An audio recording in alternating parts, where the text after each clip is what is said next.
Hello and welcome to Story X Story, the podcast by Matter that dives deep into stories across pop culture, brings you closer to the people who make them, plus gives you advice on creating your own. It's episode 250, which I'm sure is a landmark somewhere, and I'm your co-host, Nigel.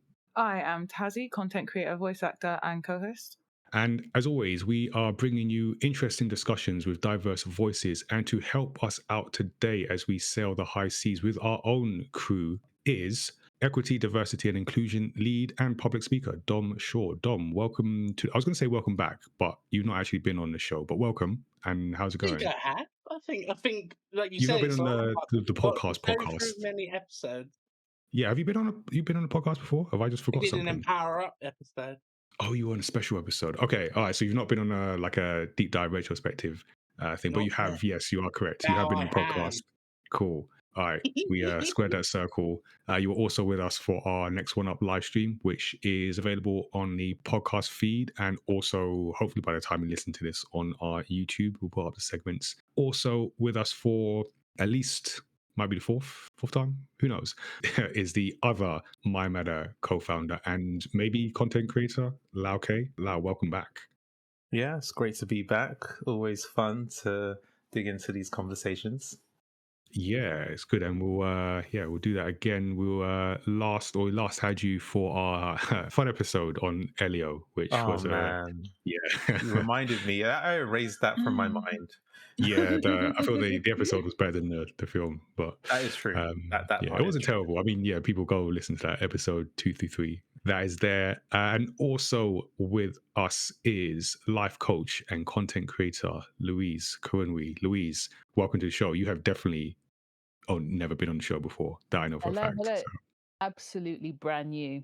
So, listeners, you can subscribe to Story X Story wherever you get your podcast from. That includes Apple Podcasts, Spotify, YouTube as well. You can also send us your feedback and questions in a variety of ways. You can chat with us on the Matter Studio 77 Discord. You can also email us studio77@mymatter.com or throw your thoughts at us on social media. We are at MyMatterTV on Instagram and TikTok, and at mymatter.com on Blue Sky, or at Life of a W Gamer on Instagram and TikTok, and at Tazziii on everything else.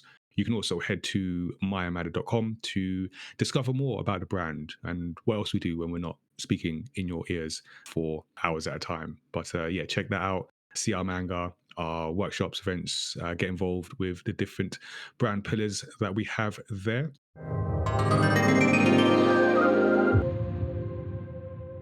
Next up on My Matter, we have the Do I Look Like a Gamer campaign, which is out to show that anyone can play or make games and everyone can win. So this is our yearly campaign showcasing 40 players and makers who prove that very fact. So we like to capture and celebrate the diversity that does exist in gaming, even though there's not enough of it. But hopefully what we do show helps inspire the next generation of talent. So whether you're just discovering games or you've been playing for years, you can get involved in the events, activities that we do over the year and help push for more inclusive games culture. And in the immediate future, depending on when you're listening to this, but we have our campaign launch live stream on Saturday, the 16th of May. So this is to introduce the 5th year of the Do I Look Like a Gamer campaign. Features Tazziii, myself, discussing the campaign story, goals, and plans for 2026, this being our 5th year of doing this. So we'll be having conversations about careers in games, game design, networking, that kind of thing, spotlighting people, and also talking about some of our travels. We did go to Barcelona with King, so we will be sharing some of that as well. The event will be live streamed on Twitch and YouTube from 1 p.m. BST, so that's UK time there. And then the following week, we have the MCM Comic Con London, the 22nd to the 24th of May. So that's from the Friday to the Sunday. So we'll be back. We showcased the campaign there previous years. And yeah, we're coming back. You'll be able to find us in the North Hall. Hopefully this year we will be on the map, because that was a whole thing last year. But we've got a booth, North Hall. Keep walking until you see lots of orange. We'll be there chatting with people, showing people the latest 40 that takes us to 200 photos over the time of the campaign, capturing a lot of content as well. We'll also be joined by the National Video Games Museum, who will be running some activities over the same 3 days as well. So there'll be a bunch of things you can get involved with in our booth with ourselves, with the National Video Games Museum team, and we'll also be on stage for all 3 days. So we'll be talking anime on Friday. We'll be talking about 5 years of the Do I Look Like a Gamer campaign on the Saturday. And then on Sunday, we'll be bringing back our Comics versus Gaming Who Knows It Best game show. So that'll be on Sunday. And then we've got a workshop on one of those days. I actually can't remember. I'm gonna say it's a Sunday, and I'm gonna fact check that later on. But join us at Comic Con. We'll have a lot to get involved with. So that is what we are looking forward to. We've got the main story discussion to come, but let's start with some of the other stories that we've been consuming. So this is a spoiler-free section where we get honest reactions and recommendations of what everyone has been reading, watching, or playing. So we'll start with our guest and we'll go with Dom first. I generally watch quite a lot, but some of my favourite stuff at the moment is Go For It Nakamura. A very cute yaoi, all about very, very nerdy, geeky guy who wants to get with the crush of his life, who he keeps struggling, but he's getting there. I also, just again, more kind of lovey-dovey stuff. The Ramparts of Ice and You and I are polar opposites. I only found out that the same mangaka writes both, but the animations are, obviously the animes are slightly different, but they've already crossed over with each other. So I'm having a lot of fun with this almost shared universe of that content.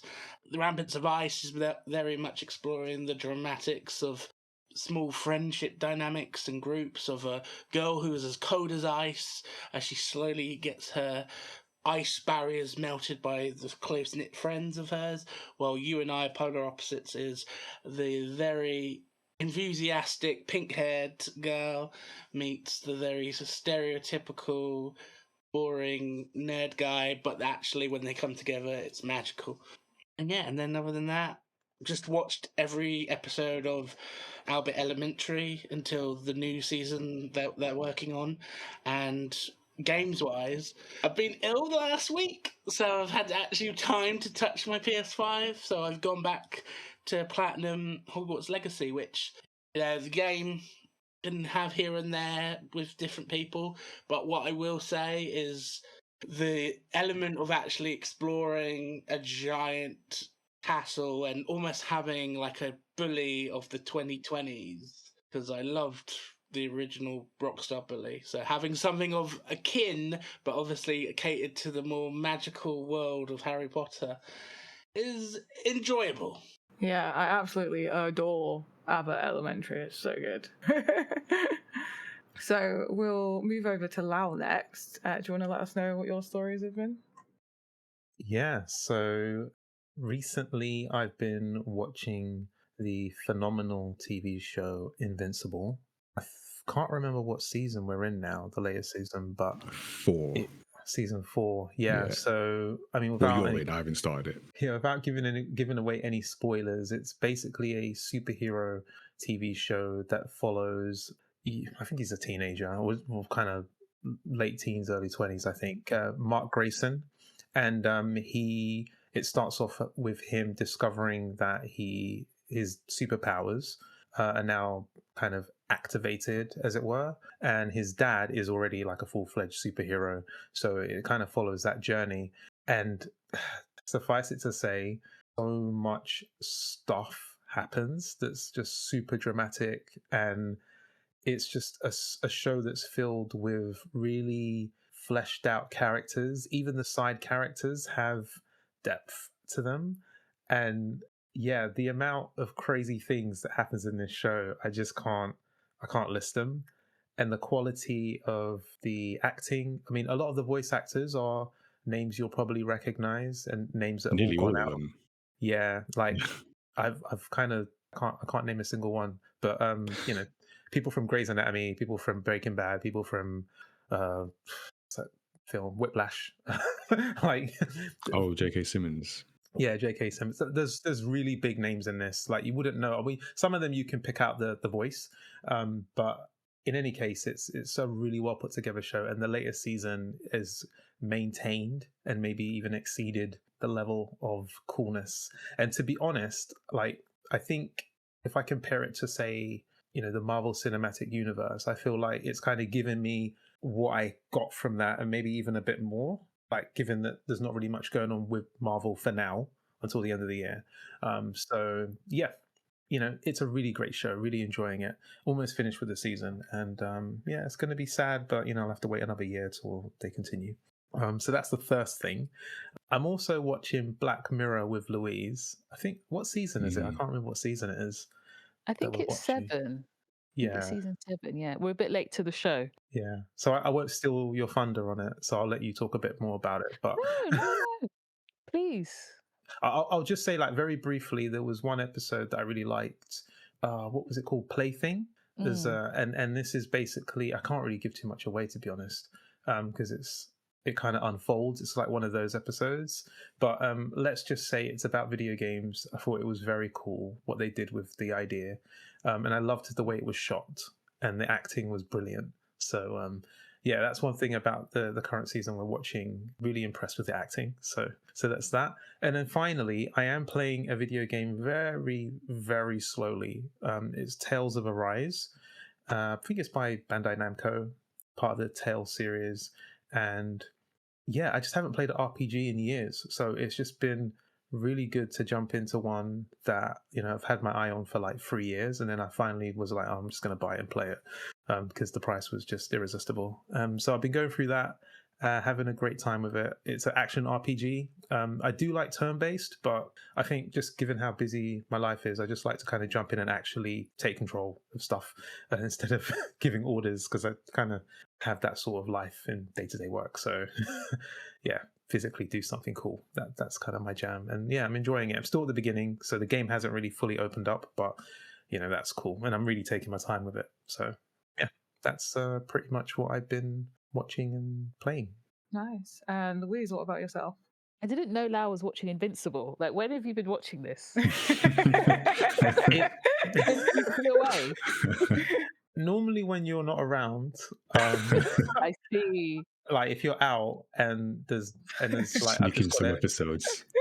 Yeah, because like no secret now. Yeah, Lau's in the garden shed watching Invincible. Now I know. Yeah, I kind of watch it like 15 minutes at a time, so it takes a bit of time to get through an episode, but it's still good. Interesting. Yeah. No, like Lau said, we've been watching last year's season of Black Mirror. I don't know if any of you. Yeah. This the latest. I've seen the first episode and I haven't come back to it actually. Not because I enjoyed it. Well, I don't know if you can say enjoyed for Black Mirror, but I thought it was fascinating. That first episode is just as many Black Mirror episodes is just today. We're just seeing it. Yes, it's so current, isn't it? Yeah. And even the episode Lau was talking about is, I mean, I've been recently watching a lot of news pieces about how people are going into AI psychosis and AI delusion. And the episode Lau was talking about Plaything centers around that. But one of my favorite episodes is called Bête Noire. I think it's number 2 or 3, Nigel, if you do go back to it. Okay. Oh, I definitely will. Yeah, it's really interesting because I found that I was in tension throughout the whole episode because it's essentially about a super intelligent, smart young lady who gets bullied by this group of girls at school, and she essentially goes back to seek revenge on them. But you're kind of torn because although she was once a victim, she was once targeted unfairly and bullied, she's also now become the bully. So it's almost difficult to know who to side with. So it's a really interesting episode. I won't give away any spoilers, but yeah, that was quite good.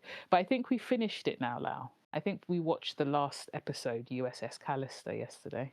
Oh, maybe that's not. a shame. But I think so. That's the sound of hope being dashed, everyone. Sorry, maybe I can join you on Invincible instead. To be honest, I'd like us to watch Foundation. If I'm Oh honest. yeah, you have spoken about that. Yeah. Sorry. I think we've watched one episode together, haven't we, for that? Yeah. Yeah. Okay. I'll join you. I promise. Nice.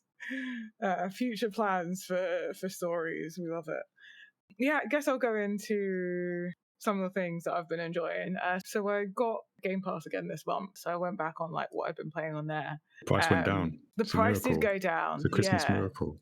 I'm sure we'll talk about that in our next roundtable. I have things to say. But yeah, I got it again this month because there was a few games I wanted to play with people. And so I went back and finished Little Kitty Big City, which I think is removed like at least in the next couple of days of recording. So it's definitely gone by the time this goes out. I think. Wait, I don't know. It's coming off Game Pass, which is lucky that I was like, oh, let me see what games that I didn't finish playing because the game I wanted to play wasn't on there anymore. So I finished Little Kitty Big City, which is an adorable game about you being a little kitty trying to find your way back to where you live.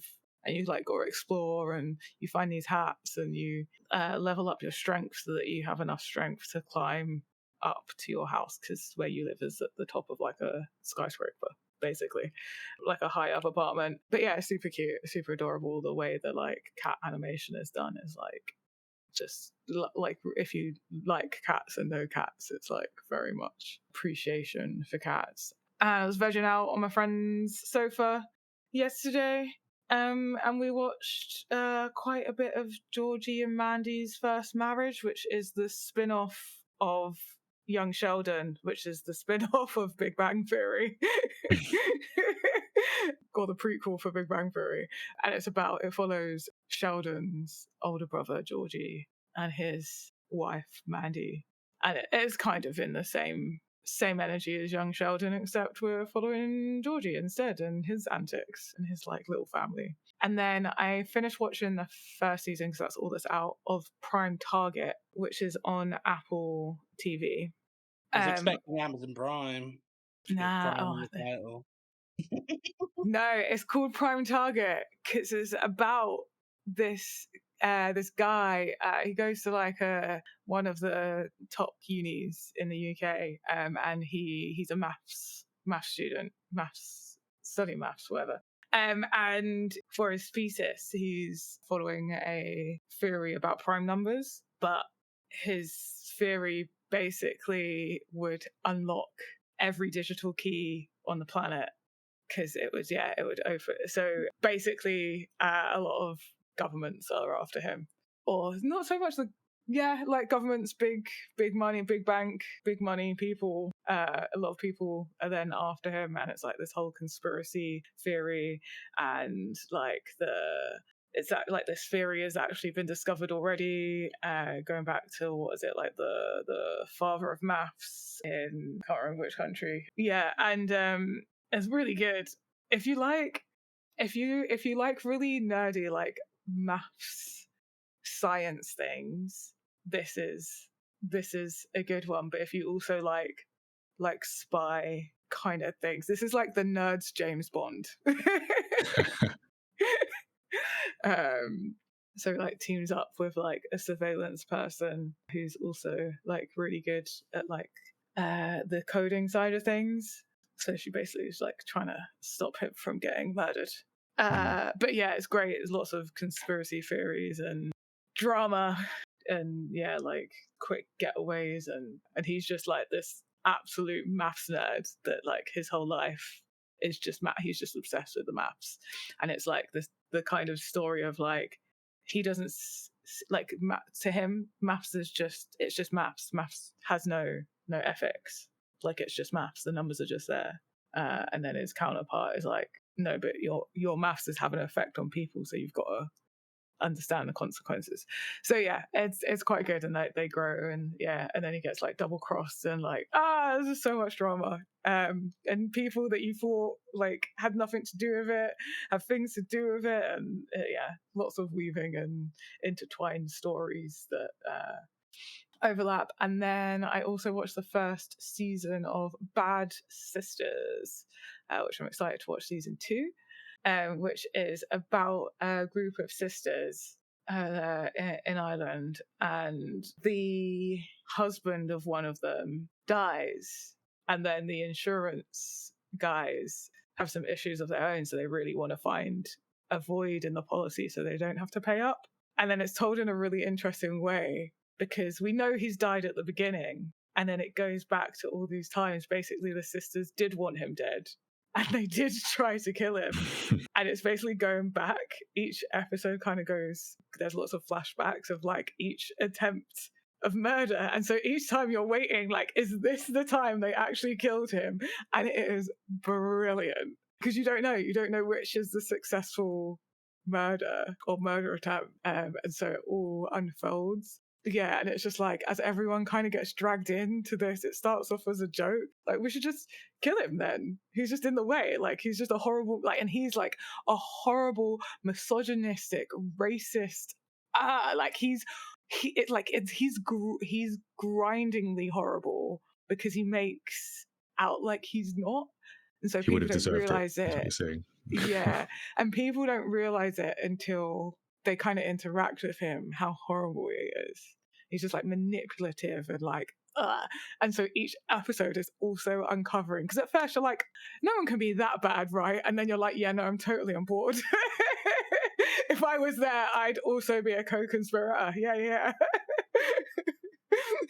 Totally on board. Like, the stories you hear like just get worse and worse and worse. And then like, yeah, all the sisters kind of have like a different thing to them and bring something different to the table. So yeah, it's really good.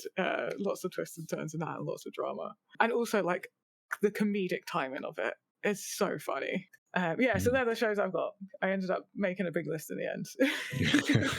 Had to make up for the loss of isekais.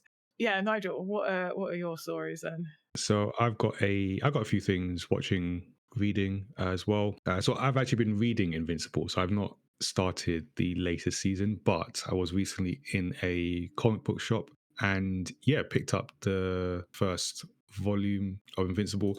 And it's an interesting one, having watched the show. So it's that immediate comparison of how they've adapted one to the other, and just things like the art style standing out, the story direction. Yeah, it's just intriguing to see how they've adapted a story from one medium to the other. But enjoying the comic, I'm now on that train of just getting the next volume. So been reading Invincible, been watching nearly at the end of season 3 of The Legend of Vox Machina, which is just fantastic. This is a fantastic show. It's very much an adult it's definitely an adult show. So it's an adult fantasy series, and it's based on the first D&D campaign of the web series Critical Role. So people see that, and it's like, I don't know, it's like the biggest show on Twitch or wherever it's showing. So it's really well known.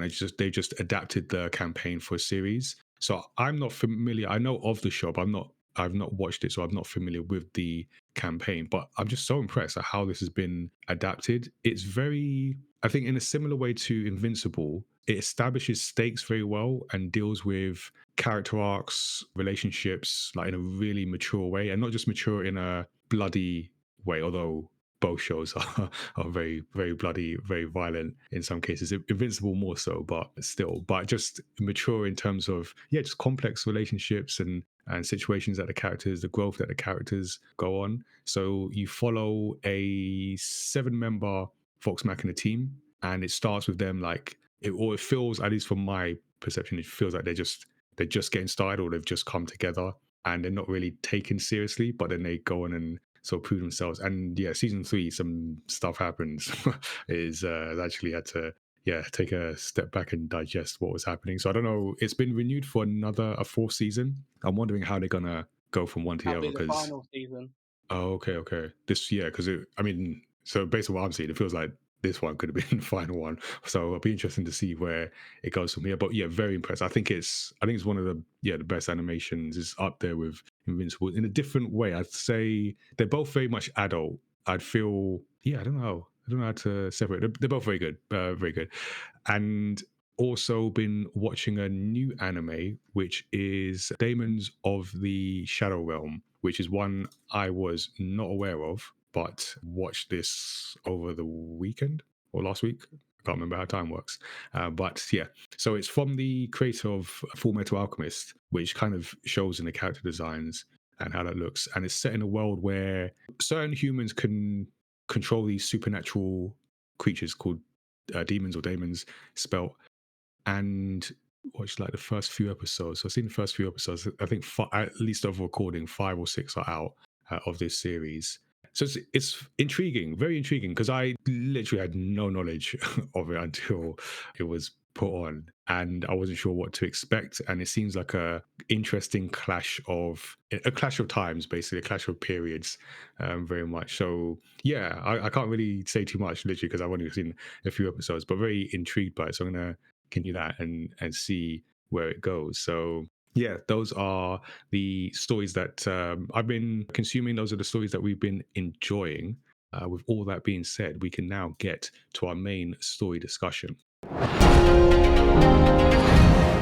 We are here for a retrospective on the One Piece series, the television series, which is a fantasy adventure story developed by Matt Owen and Stephen Maida for Netflix. It's a live action adaptation of the 1997 manga series One Piece by Ichiro Oda, who also serves as creative consultant, which I think is an important point we'll most likely come back to, as produced by Kaji Productions and Sueisha, the manga's publisher. So spoiler alert, we're going to get into all the ins and outs of this story, season 1 as well. So if you somehow got this and haven't seen season 1, probably do that. We did an episode on that as well. I imagine some anime/manga, maybe some light spoilers there.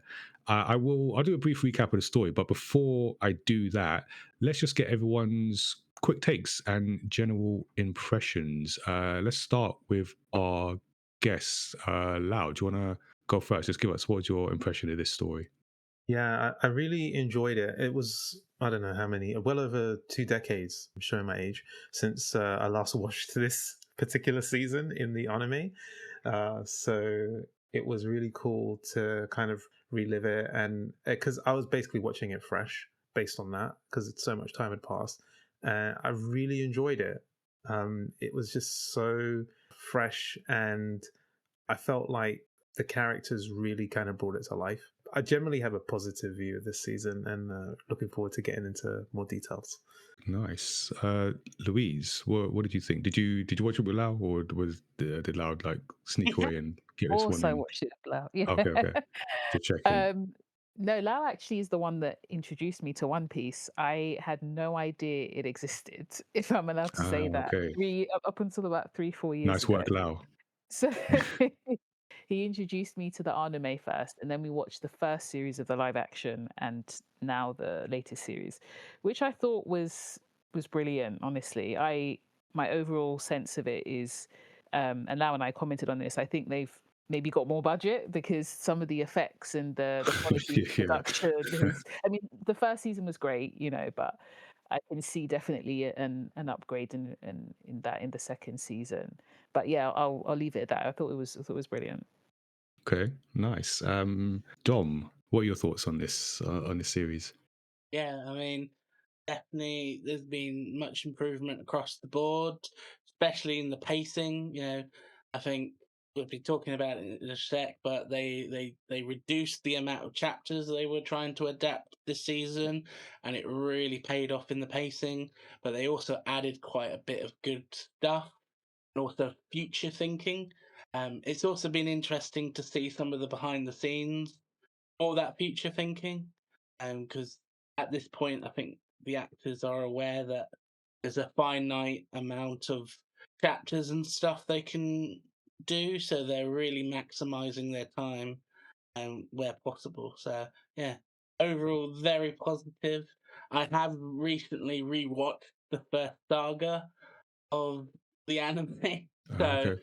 kind of comparing what they've done in the live action to what they did for the anime Toei edition. And also, I remember the 4Kids days. So, very, very interesting, positive, and slight alterations that they've done.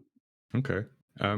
So from one hardcore One Piece fan to another. Tazziii, what did you make of this series? I have like a quote from myself here of my reaction of it, because the yourself. immediate thing that came out to me is that this is an abridged retelling of the One Piece story. Indeed. And heavy on the retelling and heavy on the abridged. But I mean, the abridged is understandable, I get it. But yeah, for me, I'm actually worried about the rest of it, because I feel like it's already lost so much of interesting what makes it special. And I feel like they're trying to, it feels really flat to me. Like, I feel like they need to like pick out a couple of things from One Piece that makes it great and like stick to making those bits good, because they are limited by time and budget and special effects and stuff. You're just not going to be able to do as much as the anime does. But it feels like they're trying to like squeeze it in, and like for me the characters are not, they don't have enough, they're not getting enough time to like breathe and really be the characters that they truly are. Like they're too tame. I think it's too tame. I think it's way too like trying to appease the Netflix. Like this feels like a Netflix show rather than like a One Piece live action. I feel like it's missing a lot of, like, I don't feel like any of the characters. No, actually, that's not true. I feel like the Straw Hats particularly don't feel like the Straw Hats. They're too flat. They're too normal. They're not like wacky enough. Like Luffy is not Luffy enough. Like he's not Luffy-in.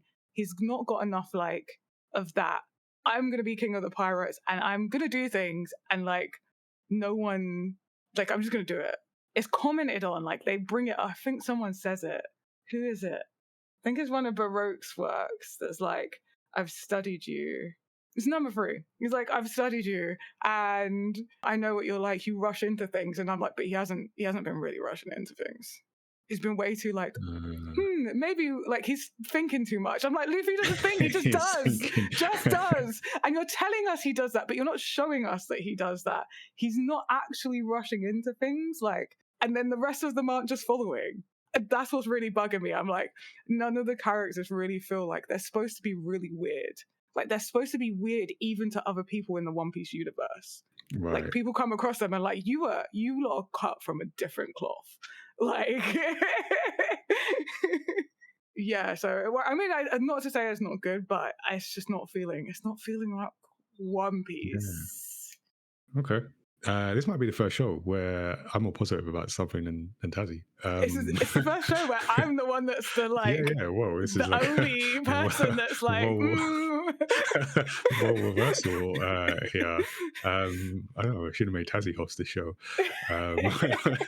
Okay, so I say, so I'm watching this season. I really liked the first one. Like I said, go and listen to that episode as well. And I'm watching this season 2, and I'm just thinking this shouldn't work.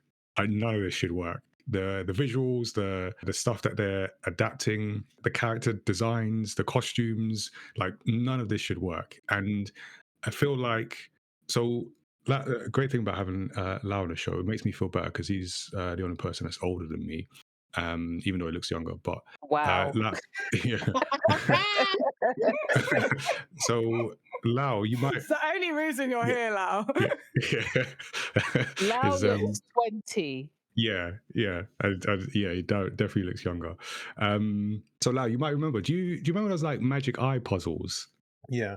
So these things where like if you look at it, you have to look at it the right way to get it. To be on it, I feel like this show's like that. Is kind of look at it. If you stop and look from a different angle, it's like none of this makes sense. But somehow I feel they just put it together and they've managed to make something which should not work. Like this is a show. I don't think you'd get the show first as a live action. I think you only get to the show through comics or manga or anime because it's too wacky.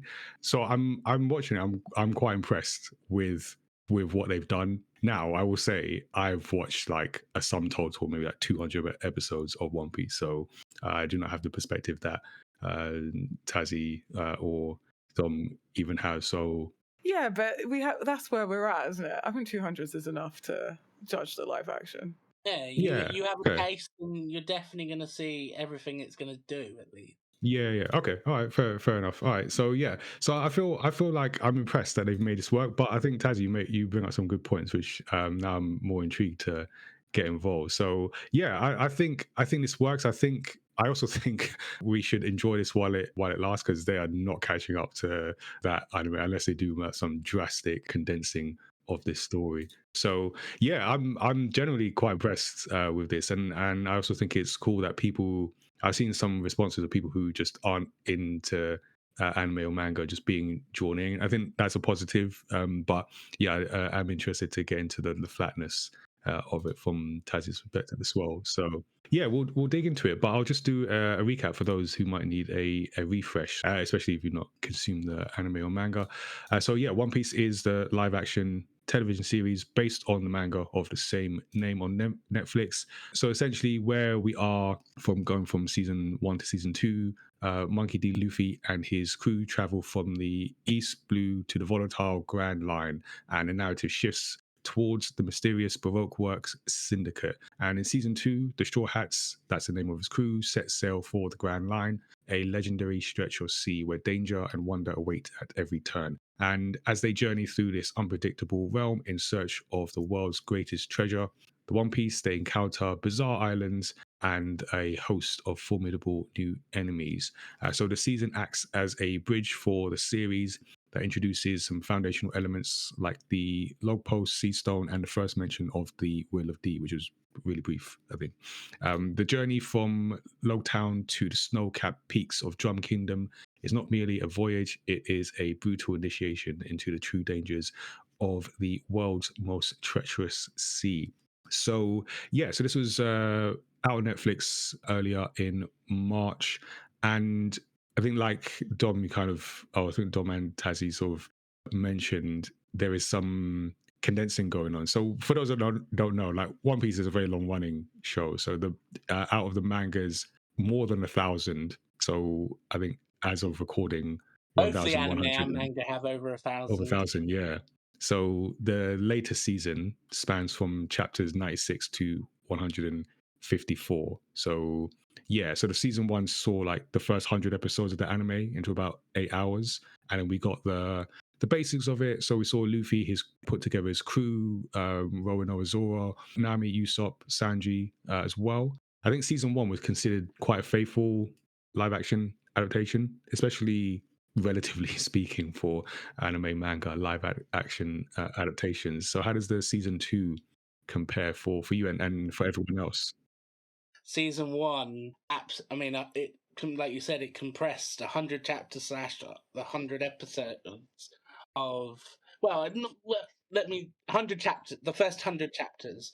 Fairer to say that, because technically within the anime, they got to Logtown around the 50 mark. So the first 100 chapters of the manga were covered in the season one, and that's quite a lot, and that really destroyed the pacing, which felt well, in season two they only adapted half of that, so 50 chapters, so it gave time to space out and do some more. But like Tazzy said, there's still bits that they still had to cut, and bits that they kind of either changed or went over, but then there was new bits that slightly were added, and some of those additions I appreciated, and characters brought into Logtown who weren't in the original chapters. But because Oda's on as a creative consultant, they have his full blessing to say, yeah, you can put these in and actually consider these characters almost canon.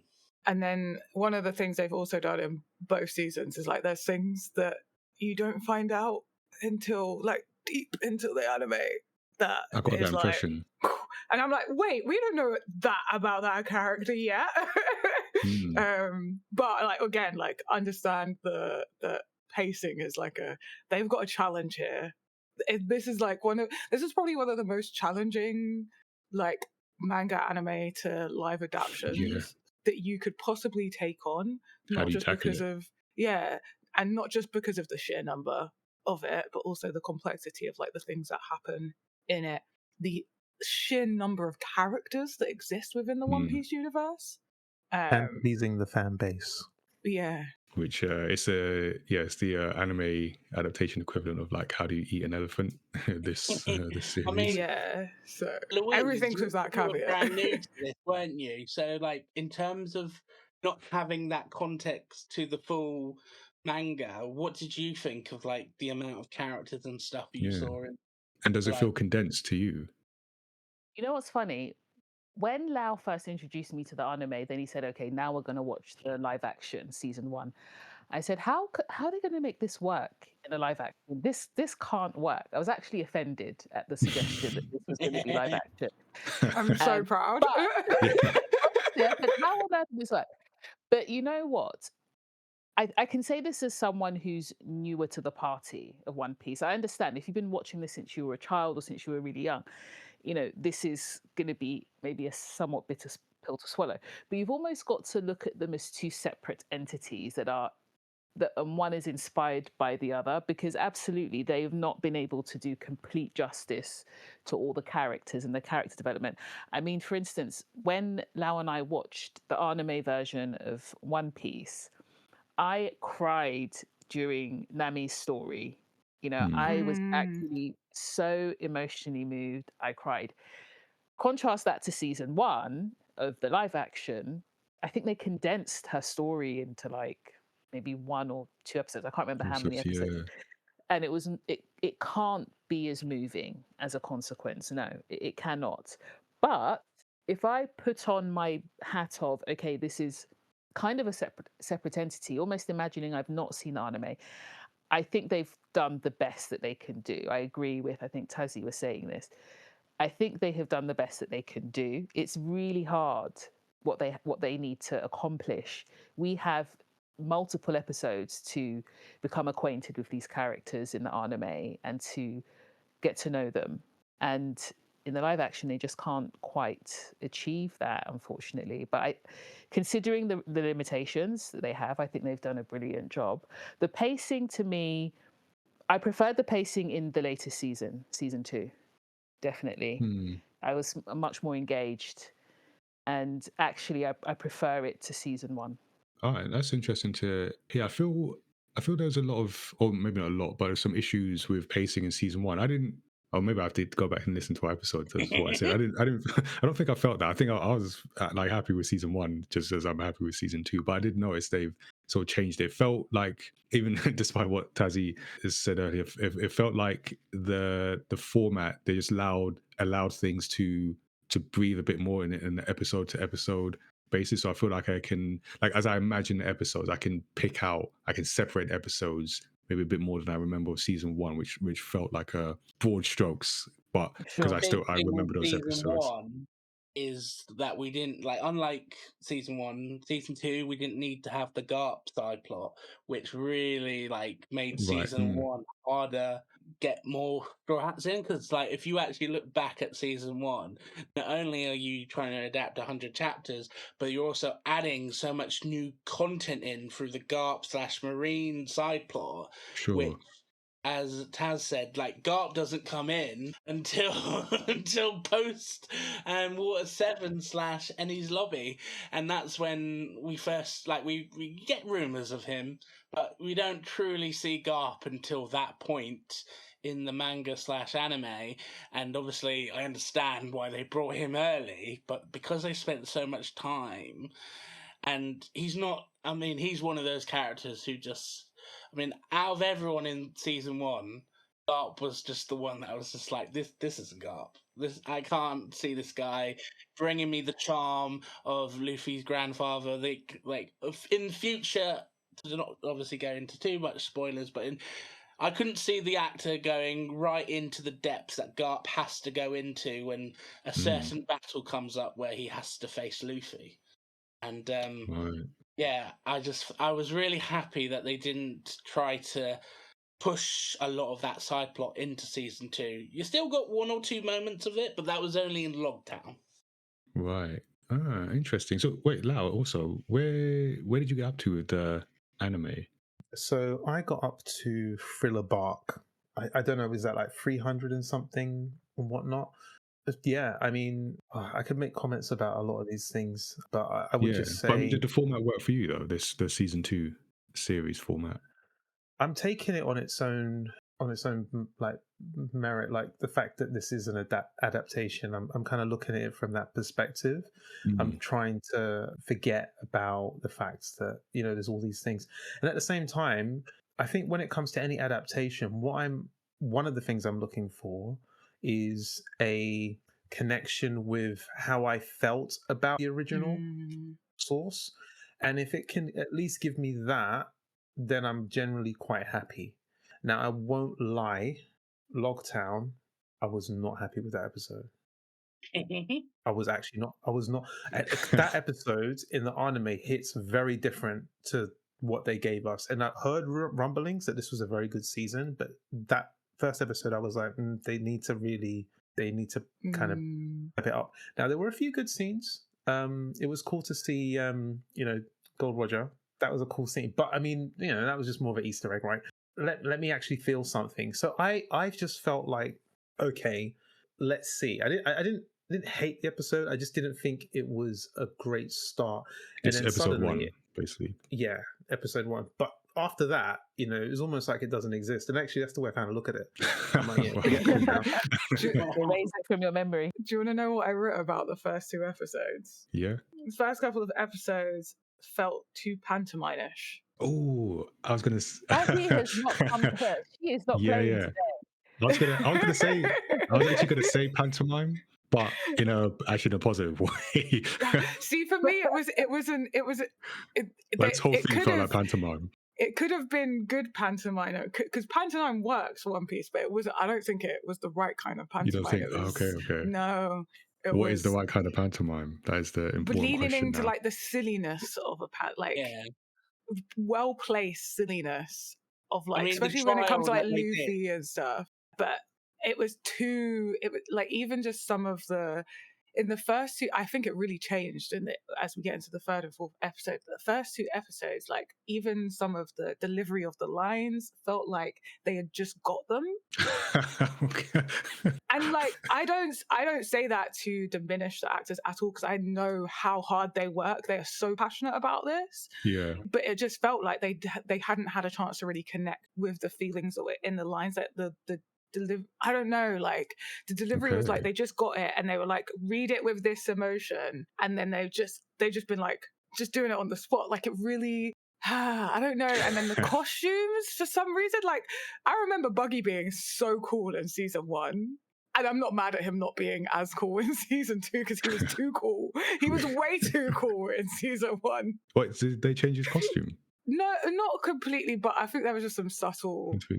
Well, it's like you say about the pantomime thing. I think the whole trial in the tent and stuff in Logtown, it just felt flat, where compared to on the execution platform in the anime/manga, that felt more justice. And, that was like dramatic and like and as well, one of the other things that made it pantomime-ish was even the fight scene in that. And it's funny because the comments that I made about the other fight scenes in the rest of the season are amazing. But I'm really bad at names. But the captain who joins Buggy, who has the slip fruit. Alvida. So that's Alvida. There we go. I'm so bad at names. And so Alvida was a really interesting comparison. Because obviously, again, when you think of the dramaticness of her in the manga/anime, it's like it's not so much dramatic, it's more like she's really cool and slick, and the whole point is that she's slip through. Well, in the live action, she's kind of like a bit of a blunted object. Yeah, that was the one bit that didn't quite and she's supposed land. to be like one of the most powerful like pirates in the East Blue, and she just didn't have the same presence. Like she didn't have any presence. It felt like one. Very like pantomime silly. Villain. That felt a bit and silly. Like the only person in that whole situation that should have been pantomime is Buggy and like Buggy's crew. Like, because that's their stick. Like, he is literally a clown. Do you think if you'd never seen the anime, Tazziii, you would feel the same? Yeah, I think that bit was. I think those first 2 episodes were just really pantomime-ish full stop. Even when they were going up the what's the mountain? Reverse Mountain. Like the way that was filmed was like, oh yeah, like they were clearly not on a boat. Like it just like it was really really bad. Like I was like, I feel like we've done being on a boat well before. Like it's not the first time. Like you've had. There's the whole of the Pirates of the Caribbean to have studied, to have looked at and got some like. So yeah, it was just there was just quite a few things in those first 2 episodes. Like, did they go back and reshoot them or something? Like, I don't know. I mean, it was just... there was a production shift because with Logtown, they did that. Like they built like that in a part of South Africa, didn't they? Like they took an entire space and built that town. While all the other kind of sets, like Laboon's Belly and Little Garden, they were built on set in a studio, and this like massive production and like behind the scenes, like you saw what they did, and it was like quite incredible that they didn't like use outside environments to do that, because obviously they needed to control the weather and the lighting and everything. And I think because those models and those production sets took time, where something like Logtown was a bit easier to do and they could probably have filmed that early on. I think that would have probably been the biggest thing, because like you say, I think definitely comparing the gap of space they had, because again, like listening to the actors talk about how they finished season 1 and then came back for season 2, they had a 2-year gap and had been basically working on fitness and training and not really reading the script or anything. So I think there's early episodes. Too much time in the gym.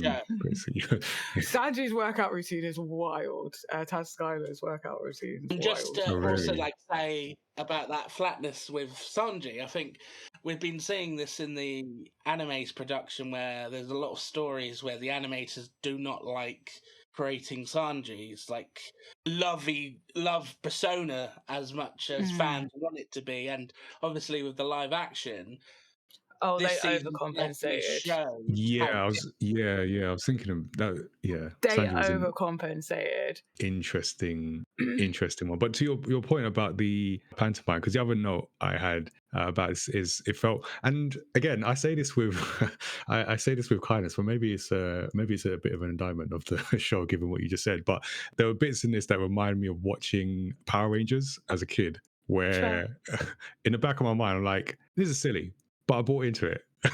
And I'm gonna cheer on this pantomime. So I actually have some strong thoughts on that.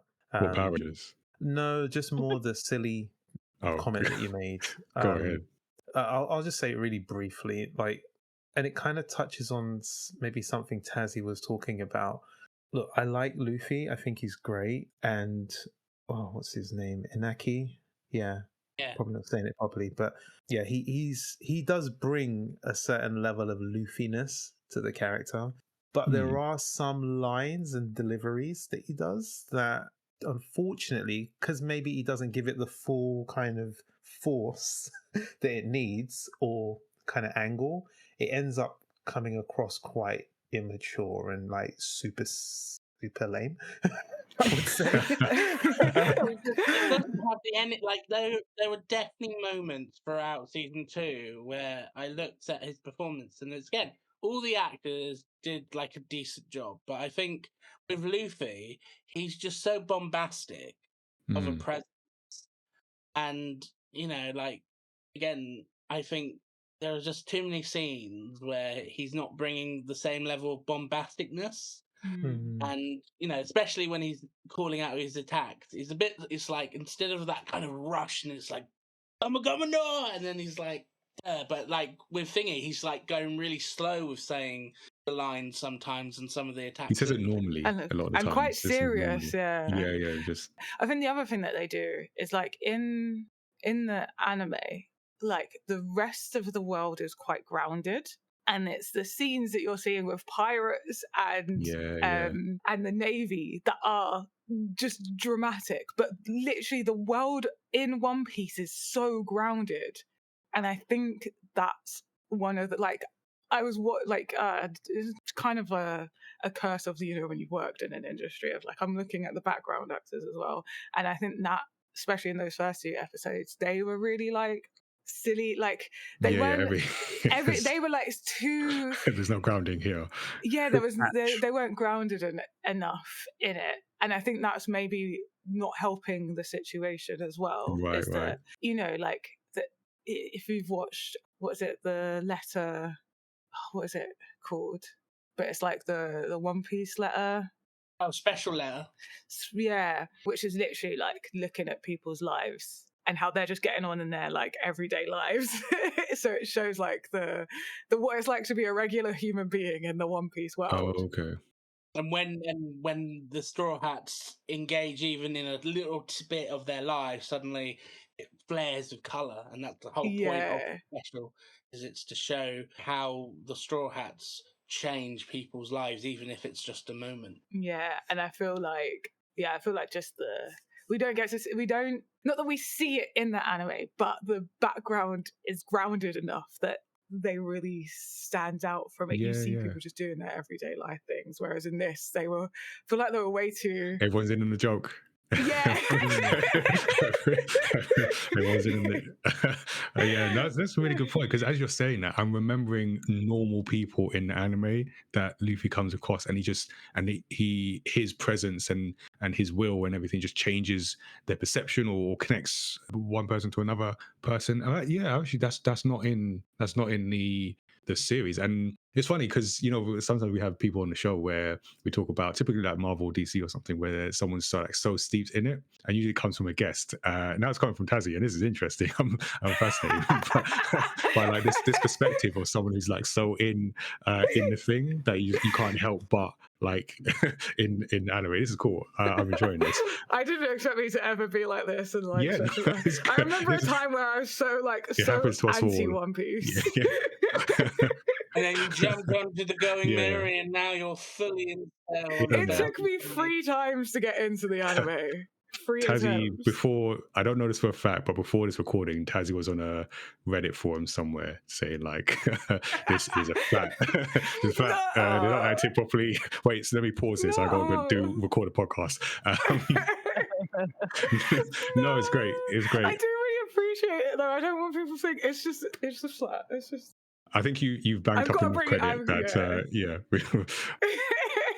but and it's good that we have different perspectives. So like Louise, because did you get as far as Lau in this, or in terms of like episodes, or because I'm wondering how because in season 2 we get a lot of new characters, and I'm wondering if any of those, like, what do you think of the new, mostly villains? I think mostly were Baroque works. Like, what do you think of the new set of characters that we got added to this this pantomime mix that we've got here?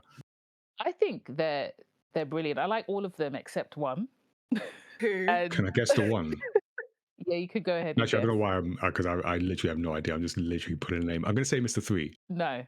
Oh, okay. I actually think the Baroque works they're depicted brilliantly. I think the fear, the evil that surrounds them is conjured up quite well in the live action. Mm-hmm. So I liked all of them.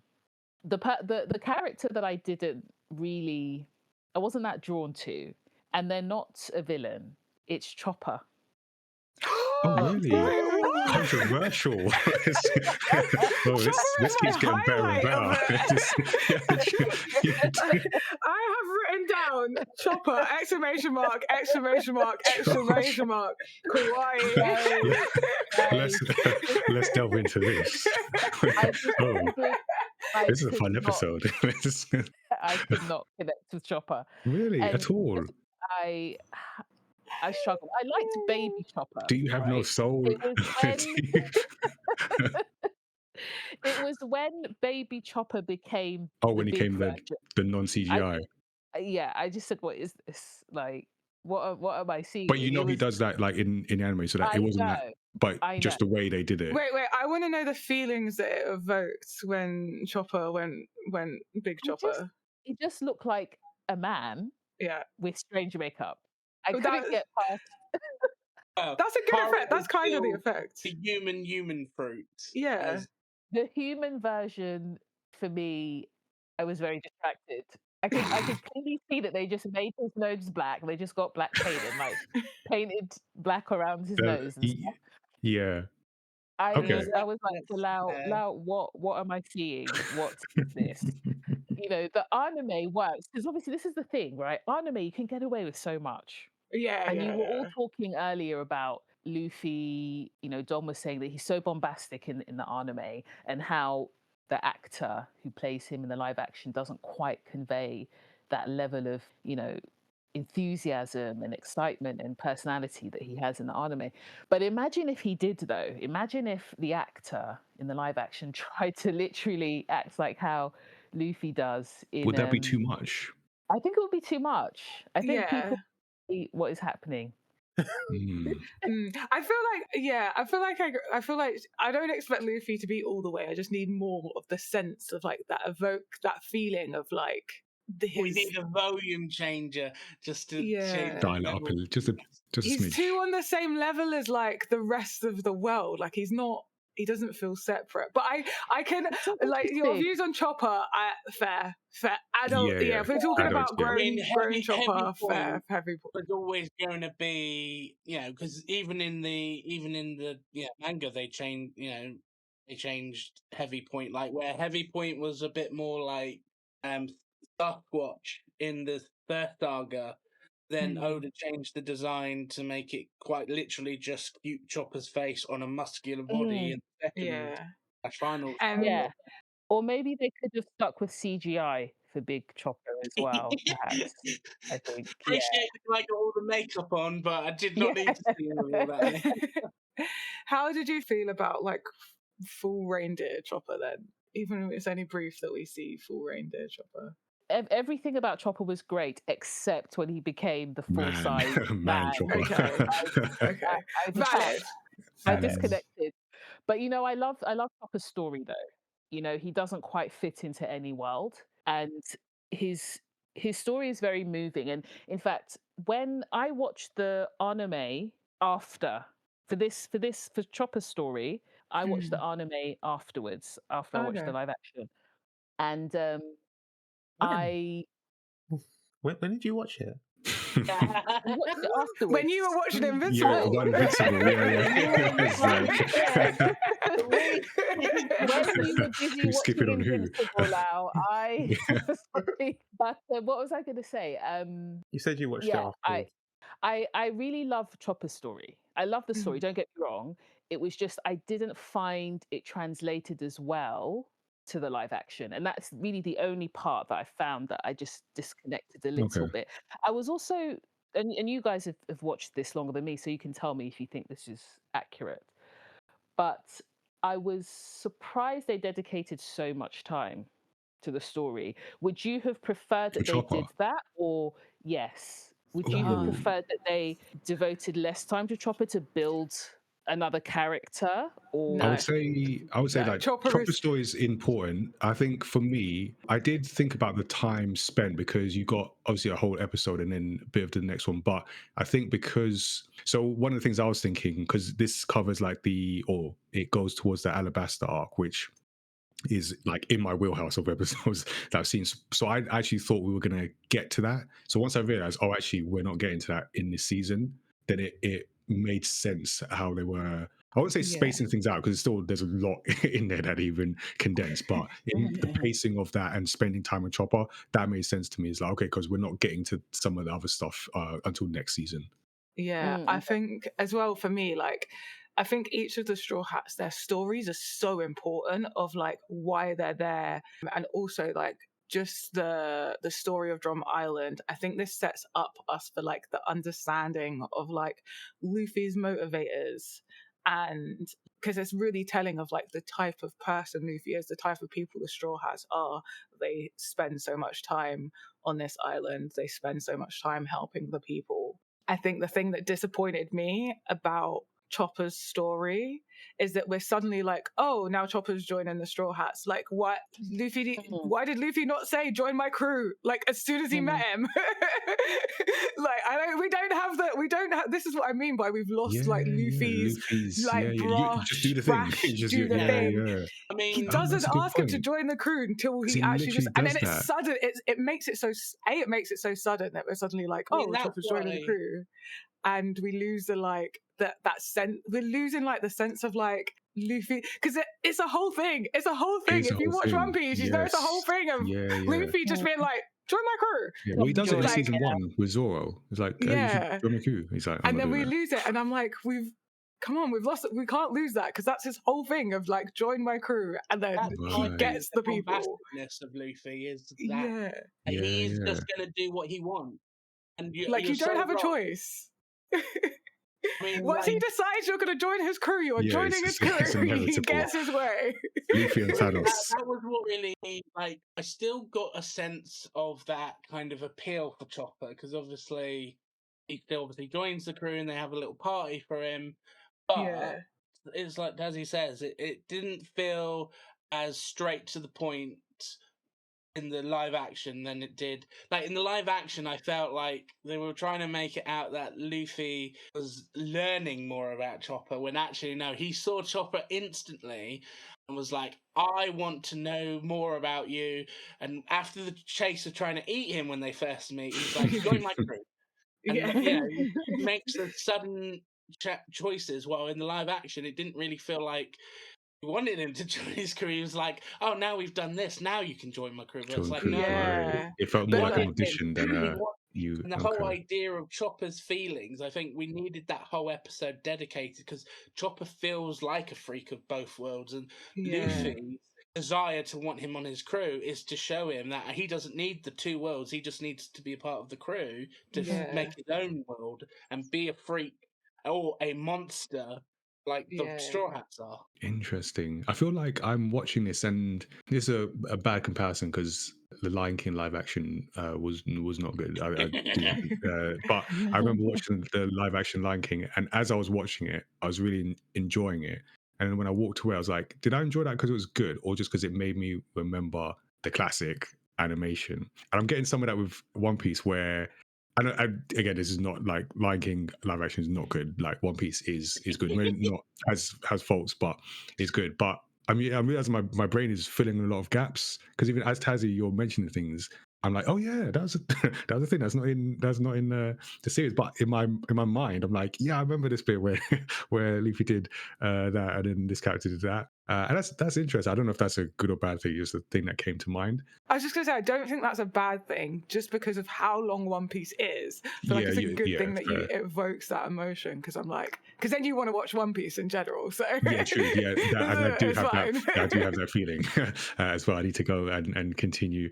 But yeah, so, and I agree with like Louise saying about Chopper. I like Chopper, but again, conscious or subconsciously, I'm like, yeah, when he goes man Chopper, it's just a different, I'm going from CGI to person in suit, and I'm just, my brain can't help but like clock that, so it does take out a bit. But again, I think there's a lot for me that I just let go, like the villains. So Baroque works are introduced in this, and I think this is where my thought of Power Rangers really came up watching this. And again, I mean that in a loving way, but it's just there's a quote from Dias Johnston from Inverse, who just sums it up, who says of Baroque Works, these are full, campy, mustache-twirling villains, each with a specific aesthetics and fighting style. Is it realistic? Absolutely not. But this is One Piece, where the suspension of disbelief is about as big as a suspension bridge. It doesn't really matter.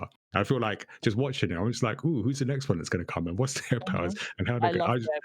I just had so much like fun just watching the next one come up. My favorite was Mr. Five, who's very cool. I think they made them really realistic as universe than like anything else. Yeah. So my magic eye thing is like, again, if you look at it, they're all different designs, and this is like credit to Oda, just his creativity. Like, everyone's different. Everyone, it's not like I don't know, like Star Wars, you go and I don't know, stormtroopers or whatever, and there's a whole race, and they're all, if you go to a planet somewhere in that universe, they're all like this. There's a logic to it. This is like, this character is different, this character is different, Chopper's Yeah. different, this character is different. There's no one else like them. That again, it shouldn't work. But I think the Baroque works. It's just fun to watch. It's just fun Can to you watch. guess who my favorite villain is from the Baroque works? Ooh. Oh. Let me take another. Is it? I think Lau knows. Hopefully. I wanna go off piece. Is it Miss Golden Week, who was Yeah, the obsessed. color? Love her. Obsessed. She's so Really? unhinged. Yeah. Okay. Who would have you thought then, Lau? I was actually thinking it was Mr. A, Igaram. With the Yeah, curly with hair. the and the guns. Yeah. No. Yeah, Okay. Miss Golden Golden Week was introduced. Remember, I was saying how she's completely unhinged, my love. Yeah. She is I, very. I just thought that meant like you don't like her, but obviously No, that's I will It's right. interesting to hear that as well, because obviously, like, out of all the kind of context hearing from the wider fandom, she's definitely been the most like double takes people have had. Like, I know Interesting. some really hardcore fans who have gone, "Oh, this is my golden week," but then, like you just said, like, some Hashtag people not my really golden love week. the creepy child aesthetic that the live Yeah. action. I thought she carried that. I think she I would. thought It she carried works that. well. The one thing I Yeah. will say about her though, so I did like her in itself. I did like her moment because for me, just the effect she had on Luffy in particular, and Luffy breaking out of that, because it was a whole, forget about your dreams, say it, you're never gonna make it, and then Luffy like breaking out and be like, no, we're gonna. I was very much on board with that. However, Yeah. I will say, I'm not a painter, but I have. In fact, I'm holding a pen now, and every time I do, I get ink on my hands. There's no way this girl has not had paint on her hands at some point before that and messed herself up. Just saying. Just saying. There's no way she's kept clean up Plot until hole. that moment. Yeah, that's the biggest plot hole for me. There's no way you kept yourself clean. Anyway, so For me, I've got to just say this because, again, having watched a lot of the behind the scenes and the Tanji's and Luffy's actors constantly saying, I'm now in the phrase of saying it, some of my favourite villains from season 2 is an otter wearing pajamas riding a vulture with a machine gun.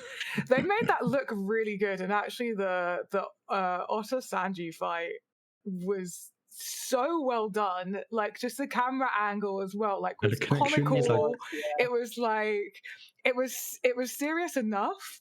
It was comical enough. Like, you got the weight of it, but it was filmed in such like the angle just added that level of comedy to the fact that he is an otter flying really well. Mr. 13, which is the otter's name.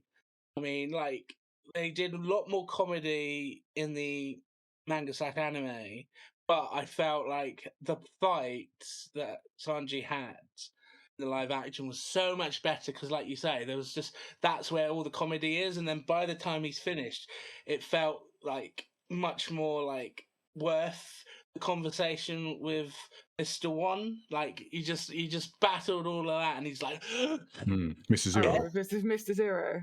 Mr. Zero, yeah. Sorry. Yeah, that worked really well with the Dendam Meshi.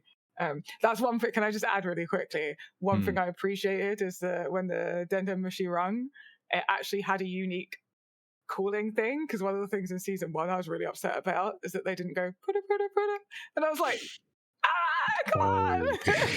Oh, did it not? Okay, It's so endearing. Yeah, I mean, So that I whole appreciate sequence. they added a unique ring to it. Interesting. Dom mentioned the fight between Sanji and Mr. 13. They were CGI, weren't they? I believe they were, and it worked quite well. I thought that worked really well. Yeah. They could have done that for Chopper, basically. Yeah, so this is like not the ending, is very much a continuation, and we see certain things that are introduced. And I think, Tazziii, you sort of mentioned or hinted at, or at least I felt the show, largely speaking, knew when to hold back on certain things that didn't need to or have time to sort of narrative space to. So we kind of get the high points, and maybe a bit too high in terms of like the flatness of things, but certain things. So even that whole sequence of Sanji fighting, I thought that was interesting how they adapted that, because I do remember that sequence of dealing with Mr. Three, him on the phone with Mr. Zero, while some of the others were incapacitated, different scenarios in anime versus live action, but they sort of played that. There's certain moments that were again condensed, like I do remember Usopp being sort of beaten to a pulp essentially when he has to sort of step up to things, and they got that in there. Yeah. So they got things in there. They got things like, we haven't mentioned Vivi or Miss Wednesday. Is Miss Wednesday? I'm forgetting days Miss a week. Wednesday. Yeah, Miss Wednesday. Yeah, Miss Wednesday. Who we get a whole thing for her, but they've adapted. I'm sure I haven't checked, but I'm sure there's lots of discourse about race and race swapping on some forum somewhere. But I thought she did. Yeah, I thought she did But it really. makes sense. It makes her character makes sense. Like everyone's pointed out, it's a desert. She's from a desert kingdom. Come on. Yeah, I mean, and as well, the actress, I think, like, again, seeing the behind the scenes, like, she is like, when they do like quizzes with the actors in the recent press tour they did, like, she's done her research. Like, she wasn't on season 1 like the rest of them, but she beats the rest of them quite a lot, and her dedication to Vivi feels really on point. Like, I feel she's one of those characters that is like living up to the name, Yeah. and that's like she really felt like Vivi. Like yeah, the feel way, like the spirit of. the spirit of, which is what I feel like was flat in the actual Straw Hats themselves.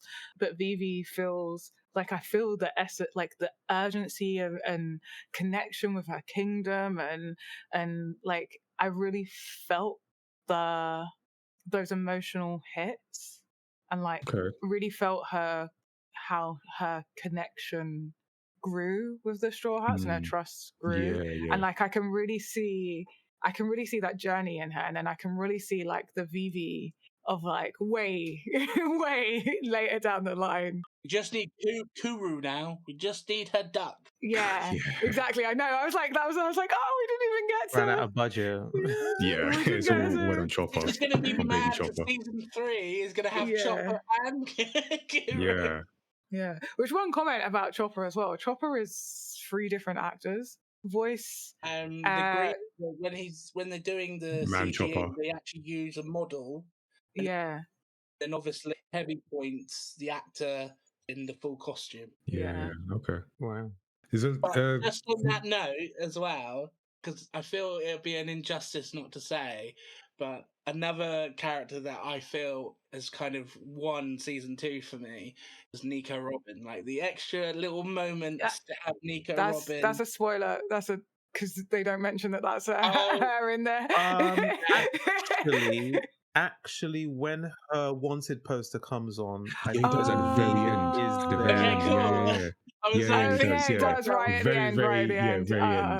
Okay, fair. Yeah, I was thinking. But just to say that, I mean, that's how excited I am with just her presence, obviously. / Miss Sunday / Nico Robin. I think. She was very cool. Yeah, I'm looking forward to what season 3 will bring of her. Oh boy. Because Louise doesn't know what's coming. We basically, let me say this: we've just started to watch the anime Alabasta Saga because we can't be bothered to wait till next year, and also I'm a bit worried they won't be able to handle it. So I was like, let's just get. It's kind of like, let's just watch it and actually get the full fat version. Yeah, and then when it comes out, we can still enjoy it. But yeah, it will be interesting because like. My error earlier with Mr. Zero and Mr. One. Mr. One is going to be a very interesting one again for season 3 because obviously his devil fruit won't go any further, but his devil fruit will be an interesting way of how do they portray that in the series. And then obviously, because like I'm queer, I'm going to be really interested in how they do Mr. Two. Since oh my god, so excited. I've seen the actor that they've got for Mr. Two, and I do have confidence that at least visually he's going to meet the part. I just really hope the flamboyantness is there because although, like we say, that Luffy's bombasticness could have a volume control on how much and how little it is in real life. Mr. Two was something else. Yeah. So he really needs The to knob bring is it. broken, basically. Yeah, Yeah. yeah, all the way up. This is the other thing that gets me about the lack of Luffy's bombasticness, because that is what bonds him to people. Like, it's. I'm like, how are you gonna? Some of the later meetings just won't make as much sense if you don't start to nail in Luffy, like the type of person Luffy is. He just needs that energy, especially with Mr. Two, because the whole reason they become super close friends. It's because they're is just on the because of same vibration. All right, so I mean, we're talking a lot about the characters, and I feel like you got to frame that discussion because there's so many characters in there. And Tazzy, you mentioned like the Straw Hats. We talked about some of the Baroque works. I also want to give a shout to Smoker, who you're not a fan. I mean, I thought, visually, he looks decent. yeah. What did you think about him? I'd actually like to make a few comments on Smoker very briefly. Like, I think you go. he's not the Smoker from the anime. He's just not. Okay. Thank you. But let's just put that to bed. However, I still think he is a smoker. Okay. He's definitely a smoker. he was smoking, and and I think and that's no, good but enough. like in other words, like for the smoker that I don't know, I've forgotten his name now, but the actor, the actor's name. But either way, Callum Kerr. Yeah, so I think he brought his own version of Smoker, and it was that's authentic. okay. I'd say So that. like, I didn't doubt that this was a Smoker of a universe, if that makes sense. Like in this Smoker universe, this is 315. Smoker. Do you know what I mean? So I accepted that, and he didn't deviate. So he didn't doubt himself. Like he kind of played it with like without holding back, and I appreciated that. So I kind of got used to him, and I think this is just my view. I think he'll grow on people. Yeah, I liked him. I liked him. I agree with what you're saying, but I like watching him. I agree with that. My thing is, like I was excited when the actor got cast as Smoker. I think he's got a good look for it. He's got like a good presence. I didn't feel that presence when he was acting on the screen. Like Did Smoker he also feel is a muted? zaddy, and he was there was no zaddy energy. He was just he felt muted. He did feel a bit muted, and also his wig was not done very well. It was distracting me. Like, to be fair, it wasn't the best. Let's be honest. It was, and I'm like, it's not even that mad of a hairstyle. Like, why? It was really simple. Chopper's Dr. Mental had a more believable hairstyle than Smoker. Wow, that's saying something. Because I forgot Doctorine's actual name, but her hair looked great. It's Katie Sagal. Yeah, but so that's like two characters where they've like done like it's grey hair, right? Hers looked really real, and it just looked like part of the character. Why did Smokers look like just like shoplifted a wig onto it? Yeah, like it's a really simple one, and like he could have. I just don't understand how his wig was so distractingly bad that it just like ruined the whole. Like Smoker's like cool, like he is a cool guy. He's like nothing affects him. Cool guy. Like you say nothing affects him, but the whole reason he gets is because he sees their Gold Roger energy in Luffy, and that's the only thing that worries him. Like, but like he doesn't like everyday things that gets him, but it doesn't get him in a way of like it just drives him. It drives him. It doesn't rattle him. It just drives him. It adds fuel. But yeah, I don't know. I think maybe it was literally just the wig was just distracting me. He just didn't have that cool guy, suave, like just. I will say that the Moana live action Maui wig is a lot more horrible, so it could have been. Oh, right. Well, there are levels to this. Yeah, that bugs me. That bugs me. I'm sorry. I was disappointed by Smoker. So what about going back to the Straw Hats? And I was interested to watch Zoro, and I think Zoro made me think of your comment earlier, Tazzy, about they didn't let the characters breathe. I felt because for me, Zoro's a very cool character, but Yeah. in anime he has range, but it's all beneath the surface, and that's one of Yeah. the things about Zoro. And I feel that it was there, but again didn't get enough space. However, he did have what I think is like the coolest moment in what was the time we took out 100 people. Oh This yeah, is yeah. That, With that, the that was fantastic. probably his lowest arc, though, isn't it? Because like when you yeah, look but back, he doesn't really have much attention during these chapters. But what I yeah, did like that they added that the anime didn't have, not maybe not as like a switch, but maybe as an alternative, is they brought back Mihawk into what his into his mind. So like when he was battling Oh, the like what 100. drives him? yeah. Yeah.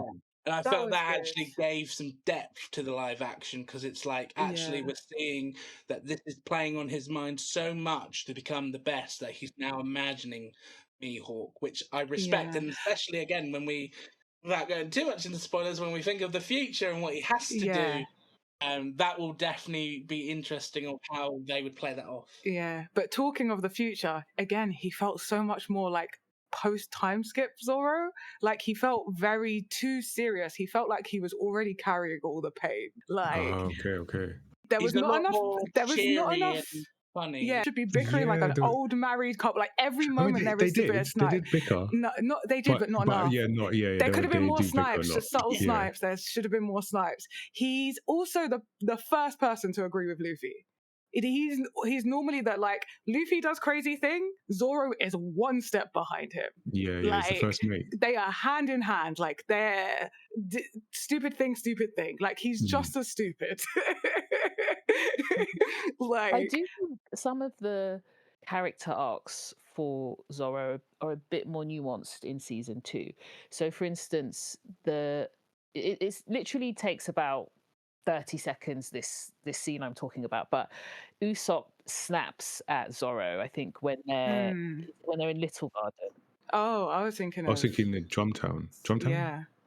Is it Drumtown? When Yeah, Where they when he's like, do something. yes, Yeah, Yeah, he just yeah, walks that's off. in Yeah, Drumtown, yeah. yes, yeah, in Drumtown, and then Zorro or Drum walks off Kingdom. Yeah. with Respect to the king. his Anyway. feelings hurt, and you do kind of see a slight human side, less serious and more human in that Yeah. moment, because you see he can get his feelings hurt and that he can also, let it go and forgive because he loves Usopp. He doesn't do it obviously in an overt way, but I do think in that small moment, in that scene, they sort of try to convey that element of Yeah. Zorro. That was the most Zoro because he was kind of like because he gets upset in a way that's like I'm not upset.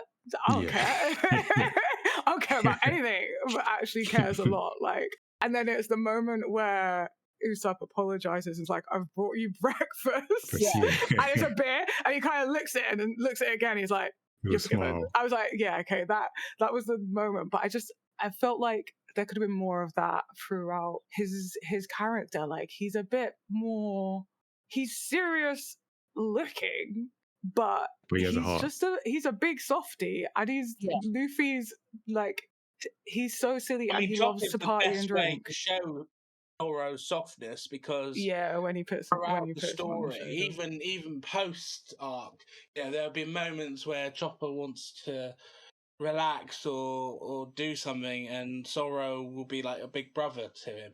Yeah. And now that he's joined the crew, I think we might You might see might some get of that. more of that. Yeah, we do get a little bit of that with him at the end, like just Oh, at the putting end, him on his show shoulder. the. Oh, It was a that nice was a proper moment. Zoro Yeah. Chopper moment.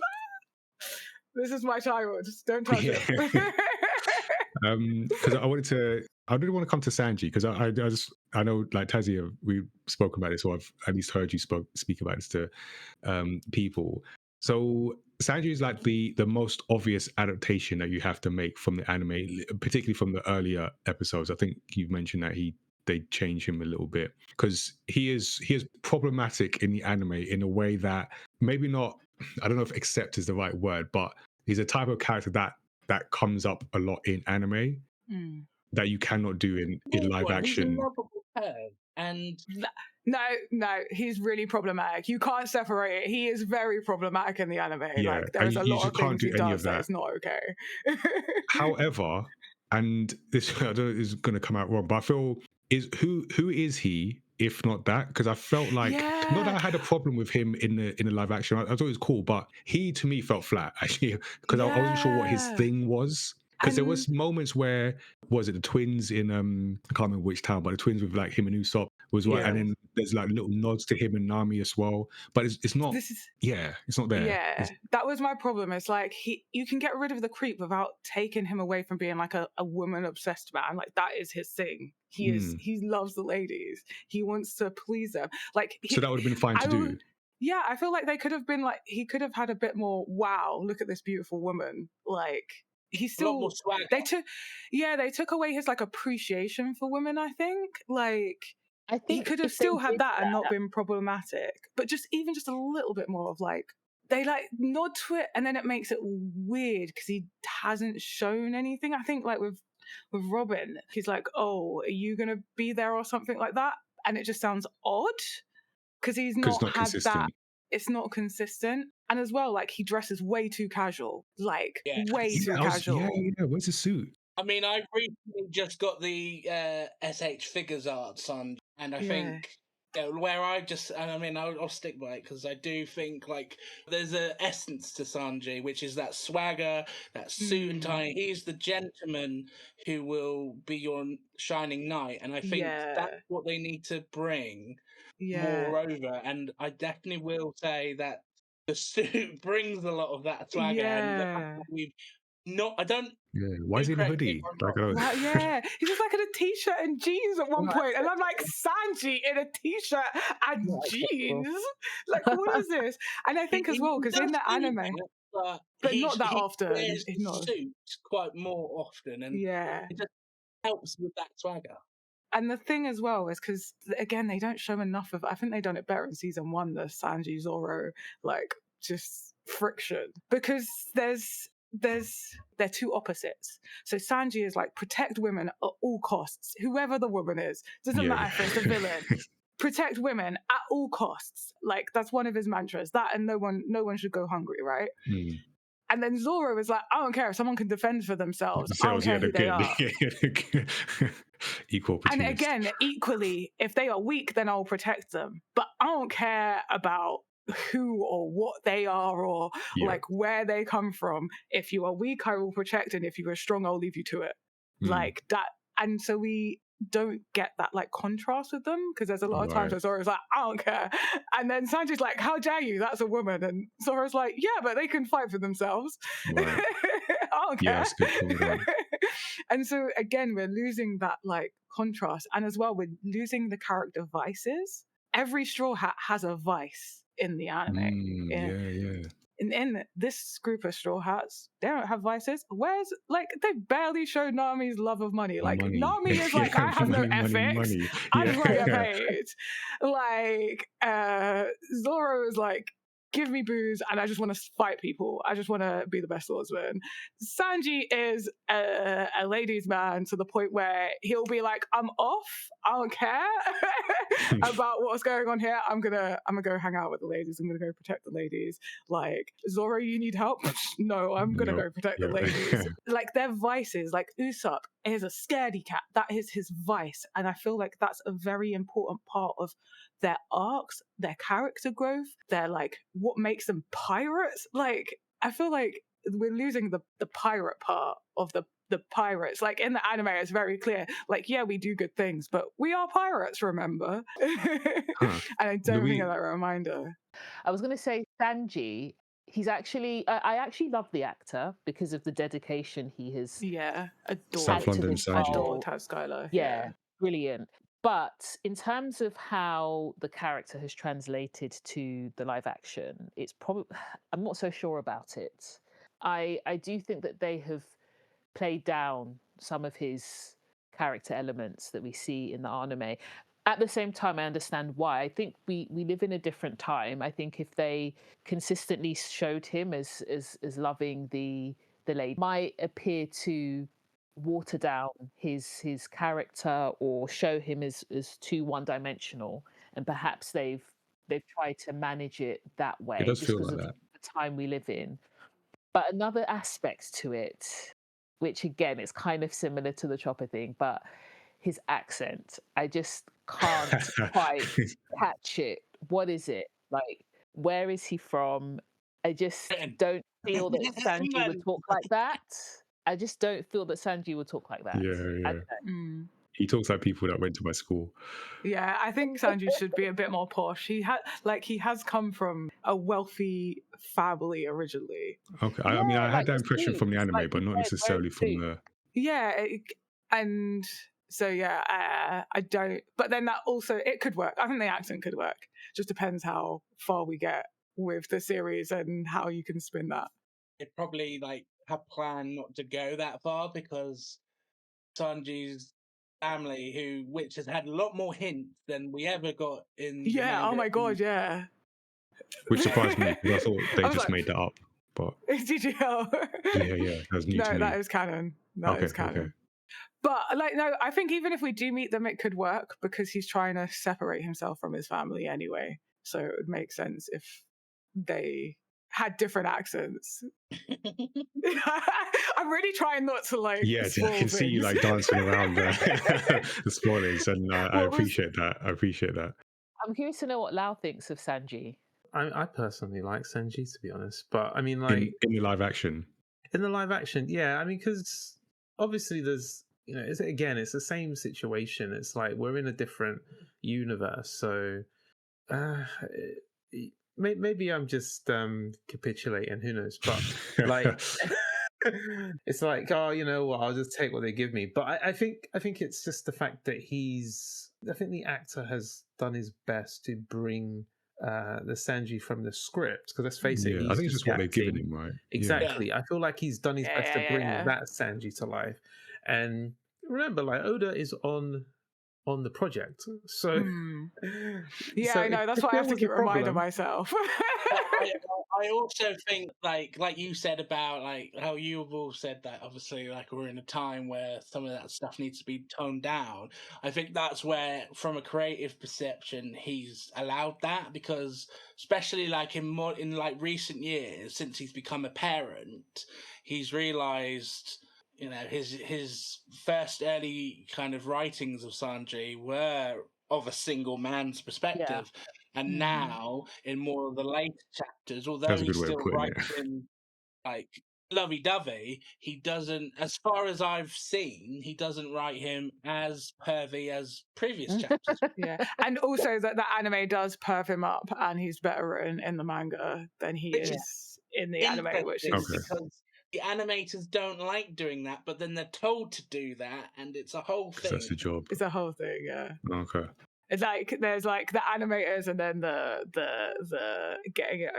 That's a whole. That's that's anime Okay, manga, that's a whole not thing. that's Okay. an anime thing. But Well, I mean, jump in with Well, I mean, I just so that was one, and just a quick thing for you. So I think it was already been mentioned about like the change in his character, but it's just funny after was it Little Garden and him getting some courage. Everything after that, like I don't know, Usopp was like a different character. He's like just had a bit more bass in his voice for the rest of the season, which was funny. It was like they just took the scaredy cat away, but there is times he gets like that, but I think he's too much like that. Like He's just too chill. yeah, He's too chill. He needs to only get that confidence when it's really, when push comes to shove. And like Nami's also supposed to be someone who doesn't jump into a fight as quickly. yeah. Nami turned into a superhero in Yeah, she's all like, yeah, we're fighting Flips, instantly, let's like. go, let's go. Yeah. But normally she's like, I'm I just running want with my Usopp. money. Yeah. Let me make sure I the don't want money's to okay. fight. Yeah. Like they're supposed to be hiding in the corner together, like fight only when Yeah. necessary, self-defense. Like I really don't want to. I learned to, but I learned to in hopes Yeah. I'm always going to be saved. But then on the flip by side with like the on the flip side with ones who do Sanji, is there and I don't know this for a fact, but would it have been a problem to have the only female character on the crew immediately go to run and hide whenever the fighting started? Yeah, Not that could- if you properly portray it, because the whole thing with Nami is she doesn't not fight because she can't fight. Because She not her doesn't fight because she priority. doesn't want to. Yeah. No, So you could show I the get that. reluctance of her to. But You could would it show- be read that It way? might have looked like, oh, women. Yeah, You but know, you could maybe have always just wanting to taken stay. away Sanji going to rescue her and just shown that she's like reluctant to fight, and then show Okay. her being badass. Like it literally would have taken like an extra beat to just be like her being like, I'm gonna hang Okay. back, and then be But like, in the really early chapters, she, the readers see her fight, but it's when she joins the crew officially and relaxes and can actually truly be herself, that's when yeah, she chooses, oh, I don't want to I fight. don't want to. Or, yeah. and I Because she's just think been fighting. She's been fighting the whole point is that she's been fighting her whole life She out of doesn't want to. necessity. She doesn't want to. She can Yeah, hold her own, but she doesn't have to because she's now surrounded by. And like we could get rid of the whole like, oh, is it just because she's the only woman on the crew when we introduce Vivi? And Vivi is very much like forward fighter. She comes in swinging.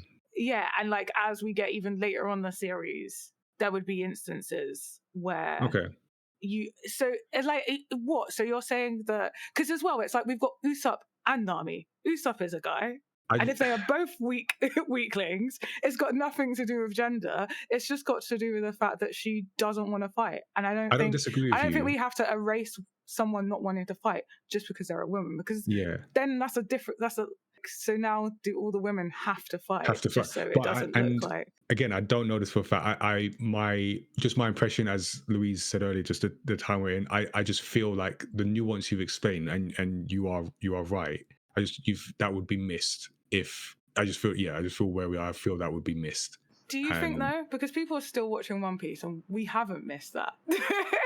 Yeah, I think that's a fair point from Tazziii. Can I also just say that there's I think one it lacks thing respect for audiences when you do Oh that. no doubt. Yeah. That's what I'm. There's a bigger but yeah, point to that's this how whole people thing, think. actually. Some people. When you boil it down, this really comes down to stakes. And when everyone's fighting, the stakes, unfortunately, are just too low. Usopp needs to be a scaredy cat. I actually think one of the biggest fumbles was in season 1 with Kuro. He should have been a lot scarier, and they should have handled that in a very, I guess, as in the most authentic way they could possibly do it. Because I think if we saw Usopp being truly terrified and truly scared, like that would have cemented our view of him. Like he probably needed to have a moment where he maybe was like a complete coward, so to speak. Yeah. That would have really got that in Little Garden. Yeah, they did. I mean, to be honest, the Little Garden, it kind of... I say tried. it clawed back a bit. But my point is that you kind of really need those archetypal kind of elements to be highs and rises to really show up. Yeah, because later on it's going to pay off in a big way. So like we kind of need that. So I don't think it would have been the worst thing if Nami wasn't fighting as much, if Usopp was running away. It would frustrate people, but that's the point. It's like, you're like, come on, you can do this, and he's running away. Especially because if we have Nami fighting before Usopp, then we kind of get, which is often what happens actually, Nami is way more up for a fight than Usopp. Then we sort of get away from the gender argument as well. And I think that's the other thing. Like the women in One Piece in general are so strong. Like we see so many strong women that if like, what's the sword buff's name? Kishigi. Oh, Kishigi. Yeah. If we see her fight as well, because she's pretty damn strong. I mean, hopefully they'll bring out her character more, because like obviously because there's over 1,600 named characters in One Piece now, it obviously fell a bit to the wayside. But because of her whole mantra of believing swords have souls and should be protected, they have a real opportunity to make her character stronger in the live action. And we do see it a bit, because there's the Baroque works that she takes she steps sword up. off. She completely destroys it. Like I was so happy that I think she's done really well. Yeah, they really captured like her clumsy, like klutzy, just like complete sword buff. Earnest, but actually like also really strong and badass. Like as soon as she's focused on fighting, like all the klutziness goes away. She just beats people. I think that, and that brings greater contrast as well, because that's the whole reason people call Luffy, Zoro, and Sanji the monster trio, because of the contrast with different members of the team. You know, you mentioned about the Koro back in his in season 1, and I think a really missed opportunity they had for Usopp is, like, obviously they weren't going to do the cliffside battle with all the pirates, but they could have made it more of a haunted mansion horror for Usopp running away from Koro instead of him running into the town and crying. Now, I did feel sad for him, but I felt like there was so much more missed, because actually Luffy spent more time with Koro than Usopp did, and the whole point was that Usopp was fighting and that the rest of the Straw Hats joined him.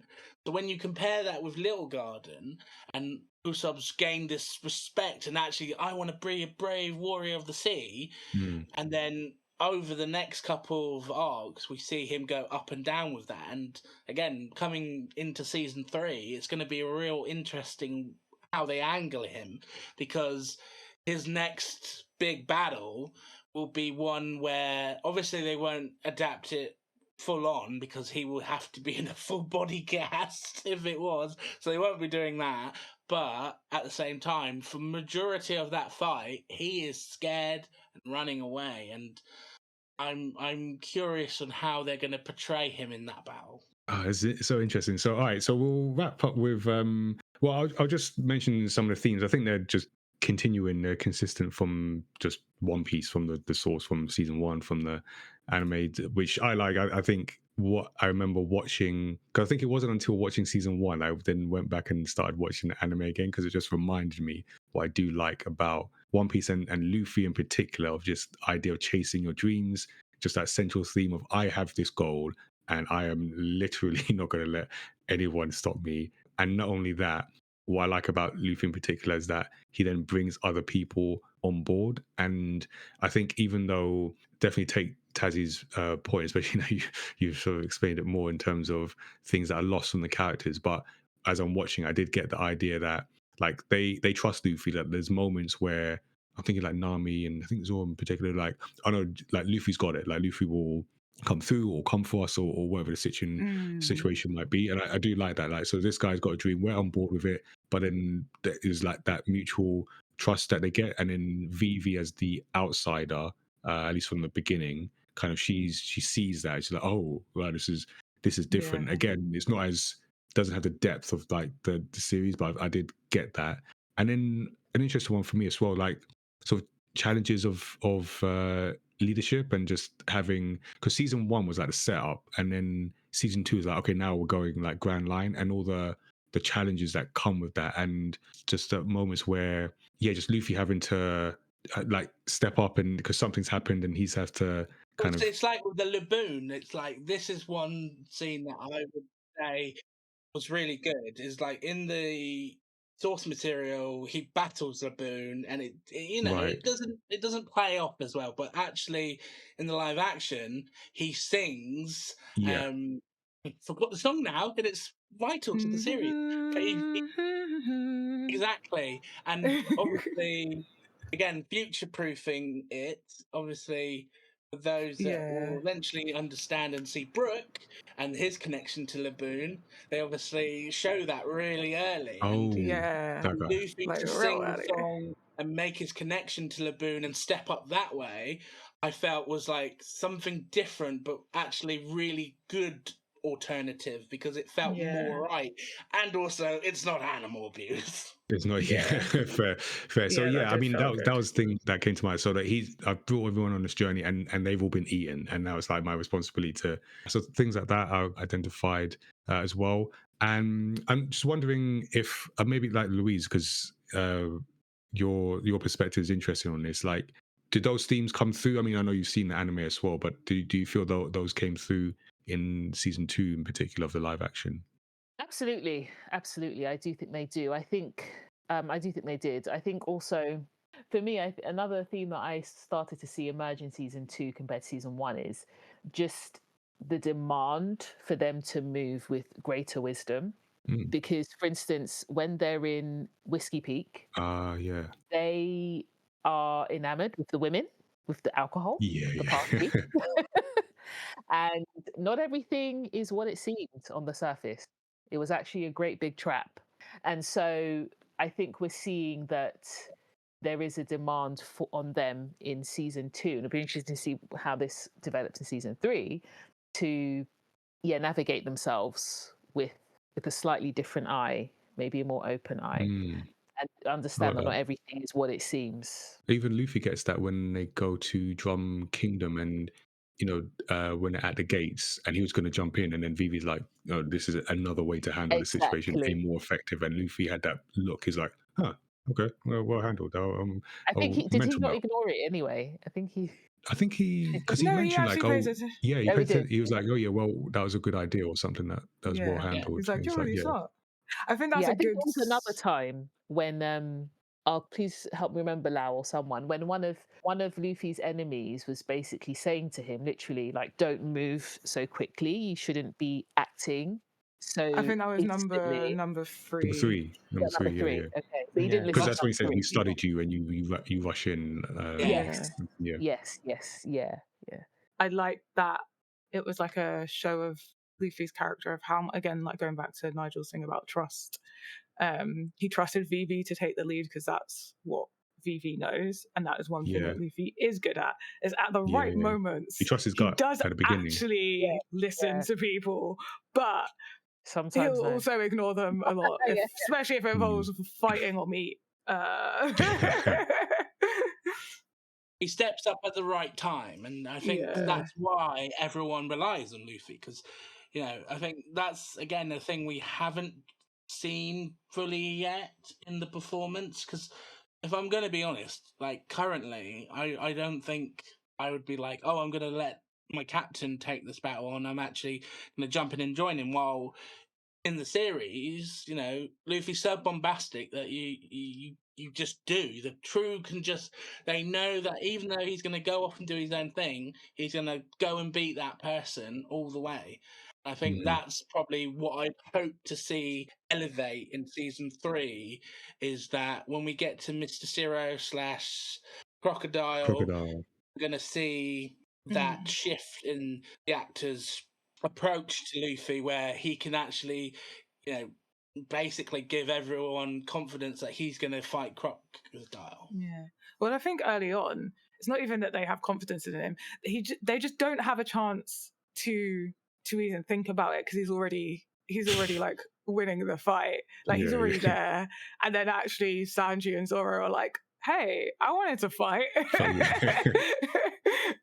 So I don't think we really get that kind of level of we trust our captain to fight people until quite later on. It's more of just that Zoro and Sanji are equally eager to get partake in conflict.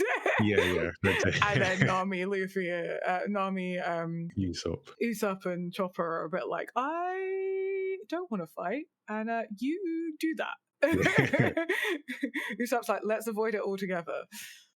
So to wrap up then, if because there's so much that we haven't covered, but if there's a moment or a scene that left an impression that we haven't touched on, Dom, you can get started and just give us what was the moment.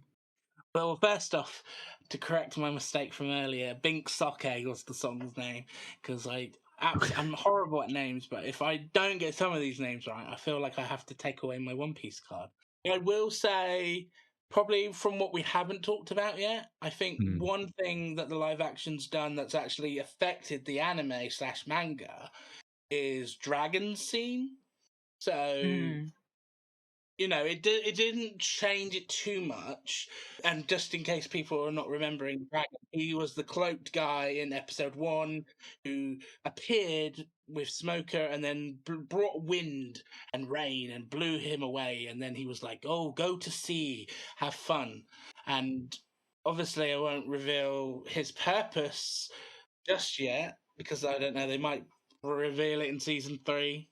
But one thing I can say, which they have already just revealed, is that Oda's said this, is that the live action has kind of put a flag in the ground to say, yes, dragon does have some form of devil fruit that you're all been theorying for years. And in the latest manga chapter, there might be hints to what that fruit is. So the fact that actually the live action has almost done something before even the anime and manga has, I found was a really interesting use of media as well. And again, with Oda being officially on it, it kind of really showed it.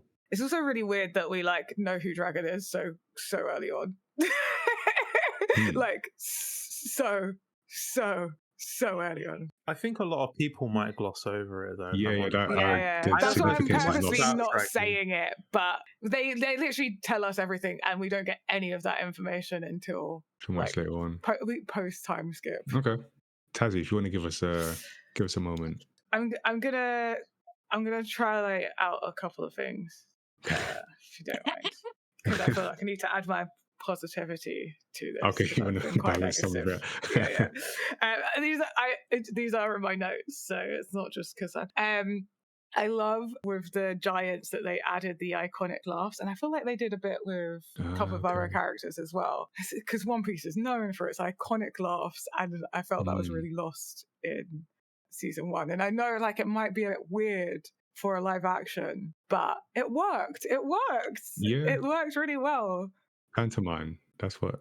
But it didn't feel that bit didn't feel pantomime to me, because I think they made it flow in a way, especially with the giants, that it was like quite natural. Which brings me on to Dr. Kura, because she done the laugh as well. She done her own unique laugh, and it was so natural. The way she done it just like was flawlessly into it. But I think Katie Sagal done a great job at playing that character, and the outfits were like iconic. Yeah, she was great. The fits on her, perfection. Like she just perfect. She fit. Like she fit it so well. In that world. Yeah. It was interesting as well, because obviously Jamie Lee Curtis made public statements of wanting to play the character. And she's supposed to. Yeah, I want to see her, but actually, like you say. No, Katie Sagal, and she's great from Sons of Anarchy, Futurama voice as well. So it's like I remember like her from one other show, but and then also just finally like the fight scenes I think were done really well. I actually have a problem with the fight scenes in the anime, because fight scenes are dragged on. And the most, like one kick will span like 3 episodes. Yeah. That's typical and anime. I'm like, I'm so over this. But the fight scenes were like still the level of like chaos and dramaticness, I think. Like we had Zoro's like beating his 100. We had that was my moment. The Otter Sanji fight. We had Drum Kingdom's king, what's his face? Wapple, and like the Luffy fight. Like I just think all the fight scenes were like really on point. I think they were dramatic enough. Like when we had Smoker against the baseball Baroque works, like that was violent and just funny. Like it's just the joke, the really bad like baseball joke, hilarious. That was Miss Thursday, right? Miss Thursday, is it Miss? Yeah, I think Miss Thursday. So yeah, I just think like all the bar the beginning, the first episode fight scene, all the other fight scenes were like just so on point, so real and raw, and like and I get that there's one thing, this is a bad thing, one thing that kind of frustrated me is like the anime, we really get a sense of that Luffy is made of rubber, like when it comes to like bullets and things, they don't affect him. It has to be a sharp object, and I feel like we lost that. I think we lost at the level of powerful that the gum fruit is, and so I'm like, come on, it's like he's supposed to be like, even if he doesn't, obviously the special effects of him rubberizing all the time, they're not going to do him like bouncing off cannons and bullets all the time, because that's just not feasible to make. But I feel like we could have got a bit more of things bouncing off of him a bit, or like just he seems very weak and vulnerable. Yeah. In a way that like was It's weird. just made it was weird. It just made Weird to his see. character a little. But great thing. I think the actors done a great job. I think like Vivi was amazing, and I think the actors pulled it together with what they were working with, and yeah, most of the costumes were good. I say most. Some of them were terrible, but most of them were great. All right, Louise, what's your standout moment or episode? I'd say, I don't know if we touched upon this much, but the relationship development between Vivi and Igaram, I thought they demonstrated that quite well. And when Igaram died, that was quite a sad and powerful moment. I thought the actress who played Vivi did a fantastic job. And then also when Vivi got slapped, I think by Walpole? Yeah. Walpole, yeah. When that happened, I was like, "Lau, hold me back, hold me back!" Yeah. Like, how dare you? Damn. Yeah. You know. Just slap But a you know, child. I think we got to see how she didn't retaliate. She didn't slap him back not or then, be angry. but, yeah. No, but we saw how she was able to how that later served her, because I think what's his name saw it. Dalton, is it Dalton? Dalton. Yeah. He saw that happen when she was young, Yes. and that for him didn't forget. demonstrated her character. You know, and we saw how it paid off for her later, and how later, you know, with her new team, she was able to not necessarily get revenge, but you know, bring punishment, if you like. Yeah. To Well, I'd Walpole. say that's revenge. Yeah, revenge. I found that under revenge. Yeah, I I mean, wanted to she use did the the slap language, when but she yeah, was revenge. a child as well. Out the audacity, completely Yeah. out of order. So I liked what they did with Vivi, and I like that relationship she had with Igaram, and just how they managed and handled and told her story. I thought that was quite good. That moment was so powerful, though, wasn't it? Like she got sat, and the way she just. That's okay. I'm so sorry for getting in your way. Like diplomatic from day one. Yeah. Honestly. Someone just did not deserve that. But all right, Lau. I just got to say, it's a complete travesty that we've gone, I don't know how many hours now. We've not mentioned Mr. Nine, not once. This guy was an absolute gem, in my opinion. With the baseball bats. Yeah, he's the one that was the final. You could say was the final boss for Zoro in the 100 battle. Oh yeah, I completely forgot about Crown Boy. Damn, Mr. Nine, yeah, we loved him. Yeah, he was brilliant. The casting was amazing. Oh yeah, like I didn't really care that much about Mr. Nine in the anime, but like this guy was like, look, I've got a part on One Piece. I'm gonna max that. Yeah, because he was like annoying in all the right places. Of like, he was good. He was good. At first, I was not a fan, but by the end, he definitely grown on me. Yeah, and he never betrayed Vivi. Yeah, exactly. The true partner to the very end. So Mr. Tip Nine. my hat to Mr. Nine. And I've also got to give a shout out to King Walpole. I mean, what a villain you love to hate. There's no love for it. He really, I mean, I was just like, yeah, this guy has, again, someone that understood the assignment and just came and said, you know what, I'm a horrible king, and that is what you are going to get. That's why I am. Yeah, so, and the thing is, that's important, especially in One Piece arcs, because when the villain really does embody like all that is bad, like you just want to see him get beaten up by anyone really, but obviously if it's Luffy doing it, all the better, and it just makes the kind of victory all that more sweeter. And I thought like, yeah, as I remember it, I didn't think much of the Drum Kingdom like fight, but somehow I really cared about this one watching this. So yeah, I thought that was two standout characters that really brought a level of interest and depth to this season.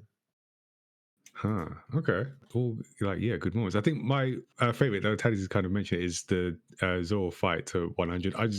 There's a point where it's like, oh, they're actually going to do all 100 here. So I just thought that was cool, and I was just on board. So good. Yeah, for that I was counting along with Zoro at one point onwards, and yeah, I just thought that was cool. And then I was like, I was going to say Miss Robin, Nico Robin. It's Sunday. Sunday. Sunday. Yeah. I thought she had her presence in the scene she was in, she like commanded presence in a cool way that like she does in the show. Maybe not exactly like it, but yeah, I thought she did well with what she was given in there. But yeah, like I say, this is yeah. I thought I thought back to what I think Louise said at the beginning, where this whole thing in this whole discussion, I'm just thinking like to what was it, Endgame or Infinity War, basically where Doctor Strange went. I looked at all the timelines and this is the one that works. I feel like this is the one way to make a One Piece adaptation work, or a way. But yeah, I just feel like they're doing a good job with the caveats that I think Tazziii has rightly made and explained. But yeah, I'm impressed. I'm impressed. For as long as they can keep that CGI budget going, I'm interested to see where they go with it. So that was our discussion on One Piece season 2. Let us know what you think. If you've seen anime, read the manga, or just come to it new, be interested to hear what people think about this episode's story discussions. That's it for our retrospective. But before we completely wrap, let's just check in with our guests and find out what they are up to. So we'd love to hear about what each of you have got going on. If there's any projects you want to share with us, or any news, and then where people can find you online. So we'll start with Dom. So, besides consuming as much animation as much as possible, when I got the work hat on, various work hats. So, alongside EDI consultation, I've been happy to do stuff with you guys in the past, and I always still do. I really enjoyed pinpointing some people to your photography shots earlier in the year, and Yeah, really, thank you for that. again, everyone, if you've not been a part of Do I Look Like a Gamer before, absolutely get involved. Obviously, 5th anniversary this year, so the traction's still there. But besides consultation, I'm an event officer for the Game Workers Union, IWGB. Most known if you've been keeping up with the Rockstar stories. So I've been doing events and regional organising there. I've also now become vice chair for the charity Games Aid, which is a charity that supports smaller charities using the power of the games to support young people from disadvantaged backgrounds, specifically children and young people. So we're really trying to raise some needed funding for different charities, and we just got the 5 latest charities involved in that, who are some really great causes and different causes. So I'm looking forward to helping fundraise and support that. And then most recently, I've actually founded a new kind of regional group / organisation called Sussex Games. So I'm based in the Sussex area down in the southeast of England, and through my past job when I was doing leading #Raise the Game, I saw lots of gaps, and one of those big gaps was actually regional support. And I've been helping other regions, but I've definitely seen a gap in my region. So I've created Sussex Games to really connect all the companies, all the different people in the region to come together to think about skills, employability, and overall community. So yeah, if you combined all of those bits into a cauldron and spin it around and add chunks of anime and enthusiasm, that's me! Brilliant. We'll add some stuff to the show notes. Lau, what about yourself? Let's see. I said I was supposed to be a content creator earlier, or maybe Nigel did. I forget now. Yeah, basically these days I do digital marketing as part of Lau K Services. So if you're in the business of promoting your business, then I'm good for that. And basically, it's laukservices.com. But I'm also starting a YouTube channel. Well, it's actually up, but there's no videos yet. But videos will be dropping very soon, and that's Carbon HQ. And I basically help e-commerce sellers to make smarter decisions. So I've got some really good videos coming out, which is effectively telling you why you shouldn't become an e-commerce seller. But in doing that, I'm giving out a really good framework to help people understand the kind of things that you ought to know before you jump in, and hoping that it will help a lot of people that decide after listening, actually, yeah, this is still for me. I'm ready to take on those challenges. And for everyone else, it will just save them a lot of heartache, which I think is a lot better than the gurus out here saying that everyone can do it if you've just got like 100 pounds or something like this. So so yeah, that's yeah. that's I've seen those adverts on YouTube. exactly, yeah, they're just like they're all over the place. So I'm trying to bring a little bit of sanity to the space with some of my videos. And yeah, it's Carbon HQ, and on YouTube it's Carbon HQ. Quite literally. So yeah, look out for it if you're interested. Sounds good. Louise, what have you got? I recently released a podcast called No More Drafts, and you can find it on Spotify, YouTube, Apple. So it's essentially a podcast to help people overcome fear, procrastination, and perfectionism so they can design and live the life they want. So, yeah, you can check me out on there. Brilliant. Thank you so much all for sharing, and we'll make sure we add links and stuff to the show notes to help people find that. Yeah, no, thank you everyone for that was yeah, I mean, I knew it was going to be an interesting discussion, but that was more interesting than I was thinking. So thank you everyone for adding to that. And No, thank you for having us. yeah, listeners, hope you enjoyed that. Remember, Story X Story is one of our shows on our Studio 77 platform. So we host different shows with creative professionals. We also play games on occasion for your amusement. So you can hear us talk about stories across pop culture. You can see the Studio 77 report, casual conversations with comic creators, games night as well. Follow us on Twitch, YouTube as well to catch those live or on VOD. If you're a young aspiring creative professional or you know one, check out the Showrunners Work Experience program that we run as part of My Matter. We're creating opportunities for young people aged 16 and up to work with our team across comic production, events, and content creation. You can email us showrunners@mymatter.com to find out more. And as I say that, I've got an email I need to send to for our summer intake as well. So I'm going to do that later. But yeah, that's it for another episode. If you're enjoying Story X Story, make sure you subscribe so you don't miss future episodes. You can also give us a 5-star rating and review. That helps us reach new listeners and fans of story discussions. We release new episodes on Thursdays or thereabouts, and those include video game discussions, interviews with creative professionals and practitioners, and deep dives into stories across pop culture. You can always give us a shout directly. Our email address is studio77@mymatter.com, and our website with links to subscribe is mymatter.com/storyxstory. So thank you for tuning in, and until next time, stay safe, and remember that the live action adaptation of this episode needs a full CGI budget, no men in fursuits. I'm looking at you, Netflix. Take care, everyone.